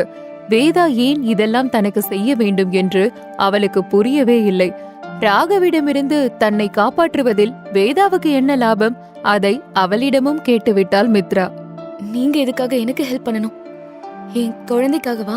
அது உன் குழந்தை மட்டும் இல்ல மித்ரா, எங்க வேல்ஸ் குடும்பத்துக்கும் சொந்தமானதுன்னு முதல்ல புரிஞ்சுக்கோ. எங்க குடும்பத்தோட அடுத்த தலைமுறை வாரிசு அது. நீங்க சொல்றது உண்மைன்னு நான் எப்படி நம்ப முடியும்? அப்படி ஒருவேளை நீங்க சொல்றது உண்மையா இருந்தா நீங்க என்ன தேடி வர வேண்டிய அவசியமே இல்லையே. ஆதர்ஷ் எங்க? அவர் தானே என் குழந்தைக்கு அப்பான்னு சொன்னீங்க. அப்போ அவர் ஏன் என்ன தேடி வரல? அவருக்கு நான் அவரோட குழந்தைய சுமந்துட்டு இருக்கேனாவது தெரியுமா? அப்படி தெரியும்னா அவர் இந்நேரம் என்னை தேடி வந்திருக்கணுமே. ஆனா ஏன் அவர் வரல? அப்போ அவருக்கு இந்த குழந்தை வேண்டாமா? வேதா அவளின் கேள்விக்கெல்லாம் பதில் சொல்லாமல் சிறிது நேரம் அவளையே அமைதியாக பார்த்து கொண்டிருந்தார். அவரின் அமைதியை பார்த்த மித்ராவுக்கு அவள் மனதில் இருந்த சந்தேகம் இப்போது உறுதியாக ஆரம்பித்தது. என் குழந்தை மேல அக்கறையே இல்லாத ஒருத்தரோட குடும்பத்துக்குள்ள எதுக்காக என்ன கொண்டு போக நினைக்கிறீங்க? நீங்க அவரை வச்சு என் வாழ்க்கையே தலைகீழா மாத்த நினைக்கிறீங்க. இல்ல மித்ரா, நீ நினைக்கிற மாதிரி எல்லாம் எதுவும் இல்ல. நான் நினைக்கிற மாதிரி இல்லனா அப்போ வேற எப்படி? முதல்ல நீங்க எதுவா இருந்தாலும் ஆதர்ஷ் என்கிட்ட பேச சொல்லுங்க. ஆதர்ஷ் இப்போ இந்த உலகத்திலேயே இல்ல மித்ரா. நான் எப்படி அவனை உன்னோட பேச சொல்ல முடியும்? வாட்? என் குழந்தையோட அப்பாவே இப்ப உயிரோட இல்ல. அப்படி இருக்கும்போது வேதா எதுக்காக என்ன அவங்க வீட்டுக்கு கூட்டிட்டு போக நினைக்கணும்? இவங்களுக்கு என்கிட்ட இருந்து என்னதான் வேணும்? மித்ராவின் வாழ்க்கையில் விதியின் விளையாட்டு அதிகமாகவே இருந்தது. அவளுக்கு புது உறவுகள் கிடைத்த அதே நேரம் அவளுக்கு நிறைய அதிர்ச்சிகளும் சேர்ந்தே கிடைத்தது. ஏற்கனவே அவள் வாழ்க்கையில் நிறைய கேள்விகளை எதிர்கொள்ள வேண்டியிருக்கிறது. இப்போதுதான் அதில் ஒரு கேள்விக்கு விடை கிடைத்தது. ஆனால் அதில் அவளால் நிம்மதி அடைய முடியவில்லை. வேதா இப்படி ஒரு அதிர்ச்சி கொடுப்பார் என்று அவள் நினைக்கவில்லை. வேதா சோகமாக பேச ஆரம்பித்தார். உன்னோட நிலைமை என்னன்னு எனக்கு புரியுது மித்ரா. ஆதர்ஷ் இப்போ உயிரோட இல்லைங்கிற விஷயம் உனக்கு ரொம்பவே அதிர்ச்சியா தான் இருக்கும். கொஞ்ச நாளைக்கு முன்னாடி ஆதர்ஷ்க்கு உடம்பு சரியில்லைன்னு நாங்க அவனை சிட்டி ஹாஸ்பிட்டல் அட்மிட் பண்ணியிருந்தோம். டாக்டர்ஸ் அவன் உயிரை காப்பாத்த ரொம்பவே ட்ரை பண்ணாங்க. ஆனா என்ன முயற்சி செஞ்சோம், அவன் உயிரை காப்பாத்த முடியல. சிட்டி ஹாஸ்பிட்டலா? அதே ஹாஸ்பிட்டல் இருந்து தான் நானும் ராகவ் வீட்ல இருந்து துரத்தப்பட்ட அன்னைக்கு அட்மிட் ஆயிருந்தேன். அன்னைக்கு நான் அந்த ஹாஸ்பிட்டல் இருந்து தப்பிச்சு வெளியே வந்தப்போ லிஃப்ட்ல நான் பார்த்த ஆள் அந்த பேஷண்ட் ஆதர்ஷ் தானா? ஆமா, அது ஆதர்ஷ் தான். அந்த பேஷண்ட் கூட லிஃப்ட்ல இருந்த அந்த லேடி இந்த வேதா தான். அப்படின்னா அந்த வீல் சேர்ல வந்த ஆள் யாரு? நான் ஆதர்ஷ் கையில இருந்த வாட்ச் தானே எடுத்துட்டு போனேன். ஆனா அந்த வீல் சேர்ல வந்தவன் அது அவனோட வாட்ச்னு சொன்னானே, அதுக்கு என்ன அர்த்தம்? இவங்க கிட்ட கேட்டுருவோம். எனக்கு ஒரு சந்தேகம். ஆதர்ஷ் சாகிறதுக்கு முன்னாடி நான் அவரோட குழந்தைய சுமந்துட்டு இருக்க விஷயம் அவருக்கு தெரியுமா? மேபி. ஆனா அவன் இந்த விஷயத்தை பத்தி எல்லாம் பேசினதே இல்ல. நானும் அவன்கிட்ட இதை பத்தி கேட்கல. இன்ஃபேக்ட் சில மாசமாவே ஆதர்ஷ் உடம்பு முடியாம ரொம்பவே கஷ்டப்பட்டான். அவனோட உடல் நாளுக்கு நாள் மோசமாகிட்டே இருந்துச்சு. நைட் பகல்ல அவன் உயிருக்கு போராடிட்டு இருந்த நேரத்துல இதை பத்தி எல்லாம் பேச அவனுக்கு எப்படி ஞாபகம் இருக்கும் மித்ரா? ஆதர்ஷ் இந்த குழந்தைய பத்தி எதுவும் சொல்லலன்னா நீங்க எந்த உரிமையில என்ன உங்க வீட்டுக்கு அழைச்சிட்டு போக நினைக்கிறீங்க? ஆதர்ஷோட அப்பா அம்மா தான் என்ன அழைச்சிட்டு வர சொன்னாங்களா? போதும் மித்ரா, இதுக்கு மேல நீ எந்த ஒரு கேள்வியும் கேட்க வேண்டியதில்ல. இனி நான் சொல்ற மாதிரி நீ கேட்டு நடந்துக்கிட்டா போதும். அப்பதான் உன்னோட அடுத்த கேள்விகளுக்கு உனக்கு பதில் கிடைக்கும். இல்ல, உங்களுக்கு என்ன வேணும்? முதல்ல நீ இந்த டிவோர்ஸ் பேப்பர்ல சைன் பண்ணு. அப்படி இல்லனா நாளைக்கே ராகவ் வந்து எங்க வீட்டோட வாரிசுக்கு லீகல் பிரச்சனை பண்ண வாய்ப்பு இருக்கு. எனக்கு அந்த மாதிரி எந்த ப்ராப்ளம்ஸ் வரதுல விருப்பம் இல்ல. இல்ல, நான் இதுல சைன் பண்ண மாட்டேன். உங்களுக்கு என்னோட வயித்துல வளர குழந்தை மட்டும்தான் நோக்கமா இருக்கு. என் குழந்தை உங்களுக்கு கிடைச்சிட்டா அப்புறம் ஏன் நிலைமை என்ன? எனக்குன்னு இருக்கிறது என் குழந்தை மட்டும்தான். அதனால நான் இதை யாருக்கும் விட்டு கொடுக்க தயாரா இல்ல. உன்னை யாரும் உன் குழந்தைய விட்டு கொடுக்க சொன்னது மித்ரா? நீ மட்டும் நான் சொல்றத கேட்டு நடந்துக்கிட்டா குழந்தை பிறந்த பிறகும் நீ எந்த ஒரு கஷ்டமும் இல்லாம வாழலாம். நான் உன்னை ரொம்ப நல்லா பாத்துப்பேன். உனக்கு தேவையான எல்லாத்தையும் நான் உனக்கு செஞ்சு கொடுப்பேன். உனக்கு என்ன வேணும்னாலும் அதை நான் செஞ்சு தரேன். எனக்கு என்ன வேணாலும் செஞ்சு தருவேன்னு சொல்றீங்களே, அதுக்கு என்ன அர்த்தம்? நீ என்ன வேணும்னாலும் அர்த்தமா எடுத்துக்கலாம் மித்ரா. உதாரணத்துக்கு சொல்லணும்னா, நீ உன்னோட மெமரி லாஸ் பிரச்சனைனால மறந்து போன உன் குடும்பத்தை தேட முயற்சி பண்றேன்னு எனக்கு நல்லாவே தெரியும் மித்ரா. ராகவ் உனக்கு உதவி செய்வான்னு நினைச்சேன், ஆனா அது நடக்கல. உனக்கு உன் குடும்பத்தை பத்தி எதுவும் தெரியாததையே அவன் தனக்கு சாதகமா பயன்படுத்திக்கிட்டான். ஆனா நான் அப்படி பண்ண மாட்டேன். நான் உன் குடும்பத்தை கண்டுபிடிக்க உனக்கு ஹெல்ப் பண்றேன். அதுவும் இல்லாம என்ன தவிர வேற யாராலையும் உனக்கு இந்த விஷயத்துல ஹெல்ப் பண்ண முடியாதுன்னு உனக்கே நல்லா தெரியும். தன்னுடைய குடும்பத்தினரை எப்படியாவது கண்டுபிடித்து விட வேண்டும் என்று அவளுக்கு இருந்த ஆசை இப்போது அவள் மனதை ஆட்டம் காண செய்தது. அவள் குடும்பத்தை கண்டுபிடித்து தருவதோடு அவளது குடும்பம் அவளுக்கு கிடைக்கும் வரை வேதா அவளை தன் பொறுப்பில் வைத்து பார்த்து கொள்வதாகவும் அவளது குழந்தையை என்றும் அவளிடமிருந்து பிரிக்க மாட்டோம் என்றும் வாக்கு கொடுத்தார். எனவே மித்ராவுக்கு இப்போது அவர் சொல்வதை ஏற்றுக்கொள்வதில் எந்த ஒரு தயக்கமும் இல்லை. தகப்பன் பெயர் தெரியாமல் ஒரு குழந்தை இந்த உலகத்தில் வளர்ந்தால் அது எவ்வளவு கஷ்டப்பட வேண்டியிருக்கும் என்று மித்ராவுக்கு புரிந்தது. எனவே தந்தை இல்லை என்றாலும் அவனது குடும்பத்தின் ஆதரவாவது தன் குழந்தைக்கு இருக்கும் என்று எண்ணி மித்ரா வேதா சொன்னதற்கு ஒப்புக்கொண்டு வேதா கொடுத்த விவாகரத்து பத்திரத்தில் கையெழுத்து போட்டாள். சிறிது நேரம் அமைதியான பயணத்திற்கு பிறகு கார் ஒரு பெரிய 5 ஸ்டார் ஹோட்டல் முன்பாக போய் நின்றது.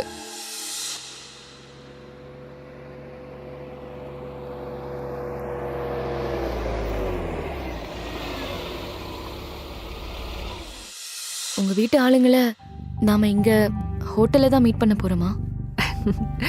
இல்ல, நீ ஃப்ரெஷ் ஆகுறதுக்காக நான் உன்னை இங்க கூட்டிட்டு வந்தேன். நீ இப்போ வேல்ஸ் ஃபேமிலி ஆட்களை சந்திக்க போற மித்ரா. சோ உன்னோட அப்பியரன்ஸ் அதுக்கேத்த மாதிரி இருக்கணும். நீ உள்ள போனதும் மேனேஜர் உன்னை உனக்கான ரூமுக்கு கூட்டிட்டு போவாரு. அங்க உனக்கு தேவையான திங்ஸ் எல்லாமே இருக்கும். சீக்கிரம் ரெடி ஆயிடு. நான் கொஞ்ச நேரத்துல உன்னை மீட் பண்றேன். மித்ராவுக்காக ஒதுக்கப்பட்ட அறைக்கு அவளை அந்த ஹோட்டலின் மேனேஜர் அழைத்து சென்றார். அங்கே அவளுக்கு தேவையான உடை, நகை என அனைத்தும் தயாராக இருந்தது. ஸ்கை ப்ளூ நிற டிசைனர் புடவை இருக்க அதை எடுத்து அணிந்து கொண்ட மித்ராவுக்கு அந்த புடவை ரொம்பவே பொருந்தி போக ஒரு தேவதை போல் இருந்தாள் அவள்.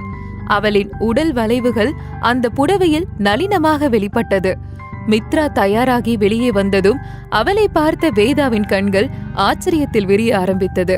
பின்னர் வேதா சென்று காரில் ஏற ஹோட்டல் மேனேஜர் தன்னிச்சையாக மறுபக்கம் சென்று மித்ரா காரில் ஏற அவளுக்காக கதவை திறந்து விட்டார். மித்ராவின் அழகை கண்ட வேதாவுக்கு ஆதர்ஷ் ஏன் ஒரே பார்வையில் மித்ராவிடம் விழுந்து விட்டான் என்று புரிய ஆரம்பித்தது. நீ ரொம்ப அழகா இருக்க மித்ரா. அழகுல நீ எங்க குடும்பத்துக்கு ரொம்ப பொருத்தமான பொண்ணாவும் இருக்க. ஆனா உன்னோட அப்பியரன்ஸ் மட்டும் இல்ல, உன்னோட பிஹேவியரும் பார்த்தாதான் நீ எங்க ஃபேமிலி லைஃப் ஸ்டைலுக்கு பொருந்தி போவியா இல்லையான்னு தெரியும். மித்ரா அதற்கு, என்னால முடிஞ்ச அளவுக்கு நான் உங்க குடும்பத்தோட பொருந்தி போக ட்ரை பண்றேன். அதெல்லாம் இருக்கட்டும், நீங்க இப்போ என்னன்னு சொல்லி உங்க ஃபேமிலி முன்னாடி அறிமுகம் செஞ்சு வைப்பீங்க? ஆதர்ஷும் இப்போ உயிரோட இல்ல.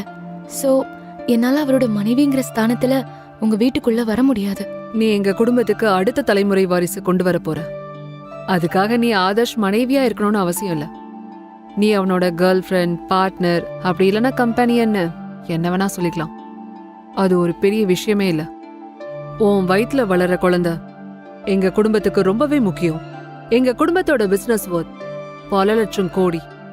நாளைக்கு உன் வயிற்றுல வளர குழந்தைதான் அடுத்த தலைமுறையோட முதல் வாரிசா இருக்க போற காரணத்தினால உன் குழந்தைதான் இந்த வேல்ஸ் பேரரச கட்டி ஆழ்வா. அந்த குழந்தை பிறக்கிறதுக்கு முன்னாடியே அதோட தலையெழுத்து தங்கத்தினால எழுதப்பட்டிருக்கு. இவங்க பேசுறதெல்லாம் கேட்க நல்லாதான் இருக்கு. ஆனா இவங்க சொல்றத அப்படியே நம்புற அளவுக்கு நான் ஒன்னும் முட்டாள் இல்ல. என்ன யோசிக்கிற மித்ரா? ஒன்னும் இல்ல, எல்லாம் சரிதான். ஆனா நீங்க எதுக்காக என்னோட குழந்தைக்காக இதெல்லாம் செய்றீங்க? இன்ஃபேக்ட் உங்க குடும்பத்துல இருக்க ஆட்கள் எண்ணிக்கை அதிகமாக உங்க ஷேர் அளவு குறையும். அப்படி இருக்கும்போது நீங்க எதுக்காக என்னோட குழந்தைக்காக இதெல்லாம் செய்யணும்? Very good question Mitra. ஆனா இவ்ளோ சீக்கிரம் நீ இப்படி ஒரு ஸ்மார்ட்டான கேள்வி கேட்பேன்னு நான் எதிர்பார்க்கவே இல்லை. சரி, நீயே இந்த விஷயத்தை பத்தி பேச ஆரம்பிச்சதுனால உனக்கு நான் எங்க குடும்பத்தை பத்தின முழு கதையும் சொல்றேன். உனக்கும் இதெல்லாம் தெரிஞ்சிருக்க வேண்டியது அவசியம். எங்க குடும்பத்துல நாங்க அண்ணன் தங்கச்சின்னு மொத்தம் 4 பேர். என்னோட 3 அண்ணனுங்க சக்திவேல், வெற்றிவேல், வீரவேல். அவங்களுக்கு அடுத்தது நான், வேதவள்ளி. எனக்கு 2 பசங்க இருக்காங்க. வீரவேல் அண்ணனுக்கு 2 பசங்க, வெற்றிவேல் அண்ணனுக்கு ஒரு பையன், அவன்தான் ஆதர்ஷ். எங்க பெரிய அண்ணன் சக்திவேலுக்கும் ஒரு பையன் இருக்கான். ஆனா இத்தனை பேர் இருந்தும் எங்களுக்கு ஆதர்ஷ் குழந்தை பத்தின தகவல் மட்டும்தான் தெரிய வந்திருக்கு. அதாவது இப்போ எங்க குடும்பத்தோட அடுத்த தலைமுறையே உன்னோட இந்த குழந்தைய சார்ந்துதா இருக்கு. வேதாவின் பேச்சில் ஏதோ மறைமுகமான அர்த்தம் இருப்பதை போல உணர்ந்தாள் மித்ரா. ஏனோ மித்ராவுக்குள் அது ஒரு வித்தியாசமான உணர்வை உண்டாக்கியது. நீங்க என்ன சொல்ல வரீங்கன்னு எனக்கு புரியல. ஆதர்ஷ் குழந்தை பத்தி மட்டும்தான் உங்களுக்கு தெரிய வந்திருக்குன்னா அதுக்கு என்ன அர்த்தம்? எங்க ஃபேமிலி எந்த அளவுக்கு பிசினஸ்ல ஊரறிஞ்ச ஒரு குடும்பமா இருக்கோ அதே அளவுக்கு இல்லீகல் அஃபேர் வச்சுக்கிறதுலயும் பேர் போனவங்க. சில வருஷம் முன்னாடி வரைக்கும் எங்க குடும்பத்தோட மூத்த வாரிசா ஆதர்ஷ் தான் இருந்தான். ஆனா திடீர்னு ஒரு நாள் எங்க பெரிய நான் சக்திவேலுவோட பையன்னு சொல்லி விஷால்னு ஒருத்தன் இப்ப எங்க குடும்பத்துக்குள்ள வந்திருக்கான். வேதா பேசிக் கொண்டிருக்கும் போதே அவர்களின் கார் வேல்ஸ் குடும்பத்திற்கு சொந்தமான பங்களாவிற்குள் நுழைந்தது. அதே நேரம் அந்த குடும்பத்தின் ரகசியம் மெல்ல மெல்ல மித்ராவுக்கு தெரிய ஆரம்பிக்க இனி அவள் இதிலிருந்து பின்வாங்க வழி இல்லாத நிலையில் மாட்டிக்கொண்டாள். அவள் பயத்துடன் வேதாவிடம், இனி நான் என்ன செய்யணும்? நீ எதுவும் செய்ய வேண்டியதில்லை மித்ரா. நீ உன்னையும் உன் குழந்தையையும் நல்லபடியா பாத்துக்கோ. அதோட இன்னொரு விஷயம், நான் தான் உன்னை இந்த குடும்பத்துக்குள்ள கூட்டிட்டு வந்தேங்கிற விஷயத்தையும் எப்பவும் ஞாபகம் வச்சுக்கோ. ஃபியூச்சர்ல ஷேர்ஸ் பத்தின பிரச்சனை வரும்போது நீயும் உன் குழந்தையும் எனக்கு சப்போர்ட் பண்ணா போதும். பணம் என்று வரும்போது, அதிலும் அது கோடிகளில் என்று வரும்போது யாராக இருந்தாலும் மனது ஆட்டம் காண ஆரம்பிக்கும். ஆனால் இப்போதும் மித்ரா தன்னுடைய குழந்தையும் தானும் எந்த ஒரு பிரச்சனையும் இல்லாமல் நிம்மதியாக பாதுகாப்பான ஒரு இடத்தில் இருந்தால் போதும் என்று யோசித்தாலே தவிர வேறு எதை பற்றியும் அவள் யோசிக்கவில்லை. எனவே வேதா சொன்னதை கேட்டு சரி என்று தலையசைத்தாள். வேல்ஸ் குடும்பத்திற்கு சொந்தமான பங்களா ஒரு மாளிகை போல இருந்தது. கார் கேட் தாண்டி உள்ளே வந்ததும் பெரிய ஃபவுண்டைன் அமைக்கப்பட்டிருந்தது. இன்னொரு பக்கம் கார்கள் வரிசையாக ஷோரூமில் இருப்பது போல் நின்றிருந்தது. வேலையாட்கள் எவ்வளவு பேர் இருக்கிறார்கள் என்று கணக்கில்லாமல் பலர் வேலை செய்து கொண்டிருந்தனர். இதெல்லாம் பார்த்து மித்ரா பிரமிப்பில் இருந்தாள்.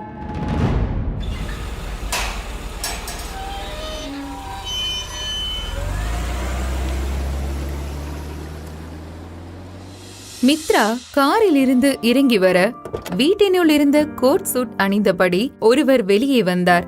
அவரை பார்த்த மித்ரா அவர்தான் இந்த வீட்டின் பெரியவர் என்று எண்ணிக்கொண்டவள் வேகமாக முன்னே சென்று அவரிடம் ஆசீர்வாதம் வாங்க சென்றாள். ஏய் மித்ரா, என்ன செய்யற நீ? இவர் நம்ம வீட்டோட மேனேஜர் ரமேஷ். ஓ சாரி, எனக்கு தெரியல. ரமேஷ், இவ மித்ரா, நம்ம ஆதர்ஷோட கேர்ள் ஃப்ரெண்ட். இனி இவ இங்கதான் இருக்க போறா. இவளை நீங்க நல்லா கவனிச்சுக்கணும். நம்ம குடும்பத்தோட வாரிசு மித்ரா வயித்துல வளருது. அப்படியே மேடம், நீங்க எதுக்கும் கவலைப்படாதீங்க. நான் என்ன செய்யணும்னு மட்டும் எனக்கு ஆர்டர் கொடுங்க, மத்த விஷயங்களை நான் பாத்துக்கிறேன். ரமேஷை பார்த்து மித்ரா கொஞ்சம் அதிர்ச்சியாகிவிட்டாள். ஏனெனில் இதுவரை அவள் ஹோட்டல், ஆபீஸ் இது போன்ற இடங்களில் தான் மேனேஜர் இருந்து பார்த்திருக்கிறாள். ஆனால் வீட்டிற்கு மேனேஜர் வைத்து அவள் இங்கேதான் பார்க்கிறாள். இந்த வீட்டோட மேனேஜரை பார்க்க இந்த அளவுக்கு கம்பீரமா இருக்காருனா அப்போ இந்த வீட்டு ஆட்கள் எப்படி இருப்பாங்க? அதுவும் இன்னும் கொஞ்ச நேரத்துல தெரிஞ்சிட போகுது. மித்ரா, இவர்தான் எங்க பெரியண்ணா சக்திவேல். அண்ணா, இவதான் மித்ரா, ஆதர்ஷோட கேர்ள் ஃப்ரெண்ட். மித்ரா யோசித்துக் கொண்டிருந்த போதே அவளை உள்ளே வரச் சொல்லி சைகை செய்த வேதா இருவரையும் ஒருவருக்கொருவர் அறிமுகம் செய்து வைத்தார். சக்திவேல் அவரின் இருக்கையில் அமர்ந்திருக்க அவரை பார்த்த மித்ராவுக்கு பயம் உண்டாகியது. அதில் அவளுக்கு தலை சுற்ற ஆரம்பிக்க நிலை தடுமாறி கீழே விழ போனாள் அவள். வேதா உடனேயே அவளை தாங்கி பிடித்துக் கொண்டார். என்னாச்சு மித்ரா? நீ என்ன இவ்ளோ பலவீனமா இருக்க? இனி நீ உன் ஹெல்த் விஷயத்துல இன்னும் கொஞ்சம் கவனமா இருக்கணும். இல்ல, அதெல்லாம் ஒண்ணும் இல்ல. லேசா தலை சுத்துச்சு, மத்தபடி ஒண்ணும் இல்ல.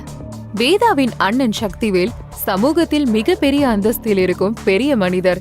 எனவே அவரை பார்த்த பதட்டத்தில் அவளுக்கு மயக்கம் வந்திருக்கும் என்று எண்ணினார் வேதா. ஆனால் உண்மை அதில்லை. உண்மை என்னவென்றால் சக்திவேலுவின் தோற்றம் எல்லோரையும் பயமுறுத்தும் விதத்தில்தான் இருக்கும். அவர் பார்க்க கருமை நிறத்தில், ஒல்லியான தேகம், பெரிய சிவந்த கண்கள் என்று யாரையும் எளிதில் பயமுறுத்தக்கூடிய தோற்றத்தில் இருந்தார். மித்ராவும் அவரை பார்த்து பயந்து விட்டதாக சொல்லி அவரை சங்கடப்படுத்த விரும்பாமல் அமைதியாக முன்னே சென்று அவர் காலில் விழுந்து ஆசீர்வாதம் வாங்கிவிட்டு வந்து வேதாவின் அருகே நின்று கொண்டாள். சோ நீதான் மித்ரா இல்லையா? வேதா உன்னை பத்தி நிறைய சொல்லியிருக்கா. ஒரு வழியா இன்னைக்கு உன்னை நான் நேர்லயும் பார்த்துட்டேன். இப்போ உனக்கு உடம்புக்கு எப்படி இருக்குமா? செக்கப் எல்லாம் கவனமா போறியா? ஆமா, நல்லா இருக்கேன். போன வாரம்தான் செக்கப் போயிட்டு வந்தேன்.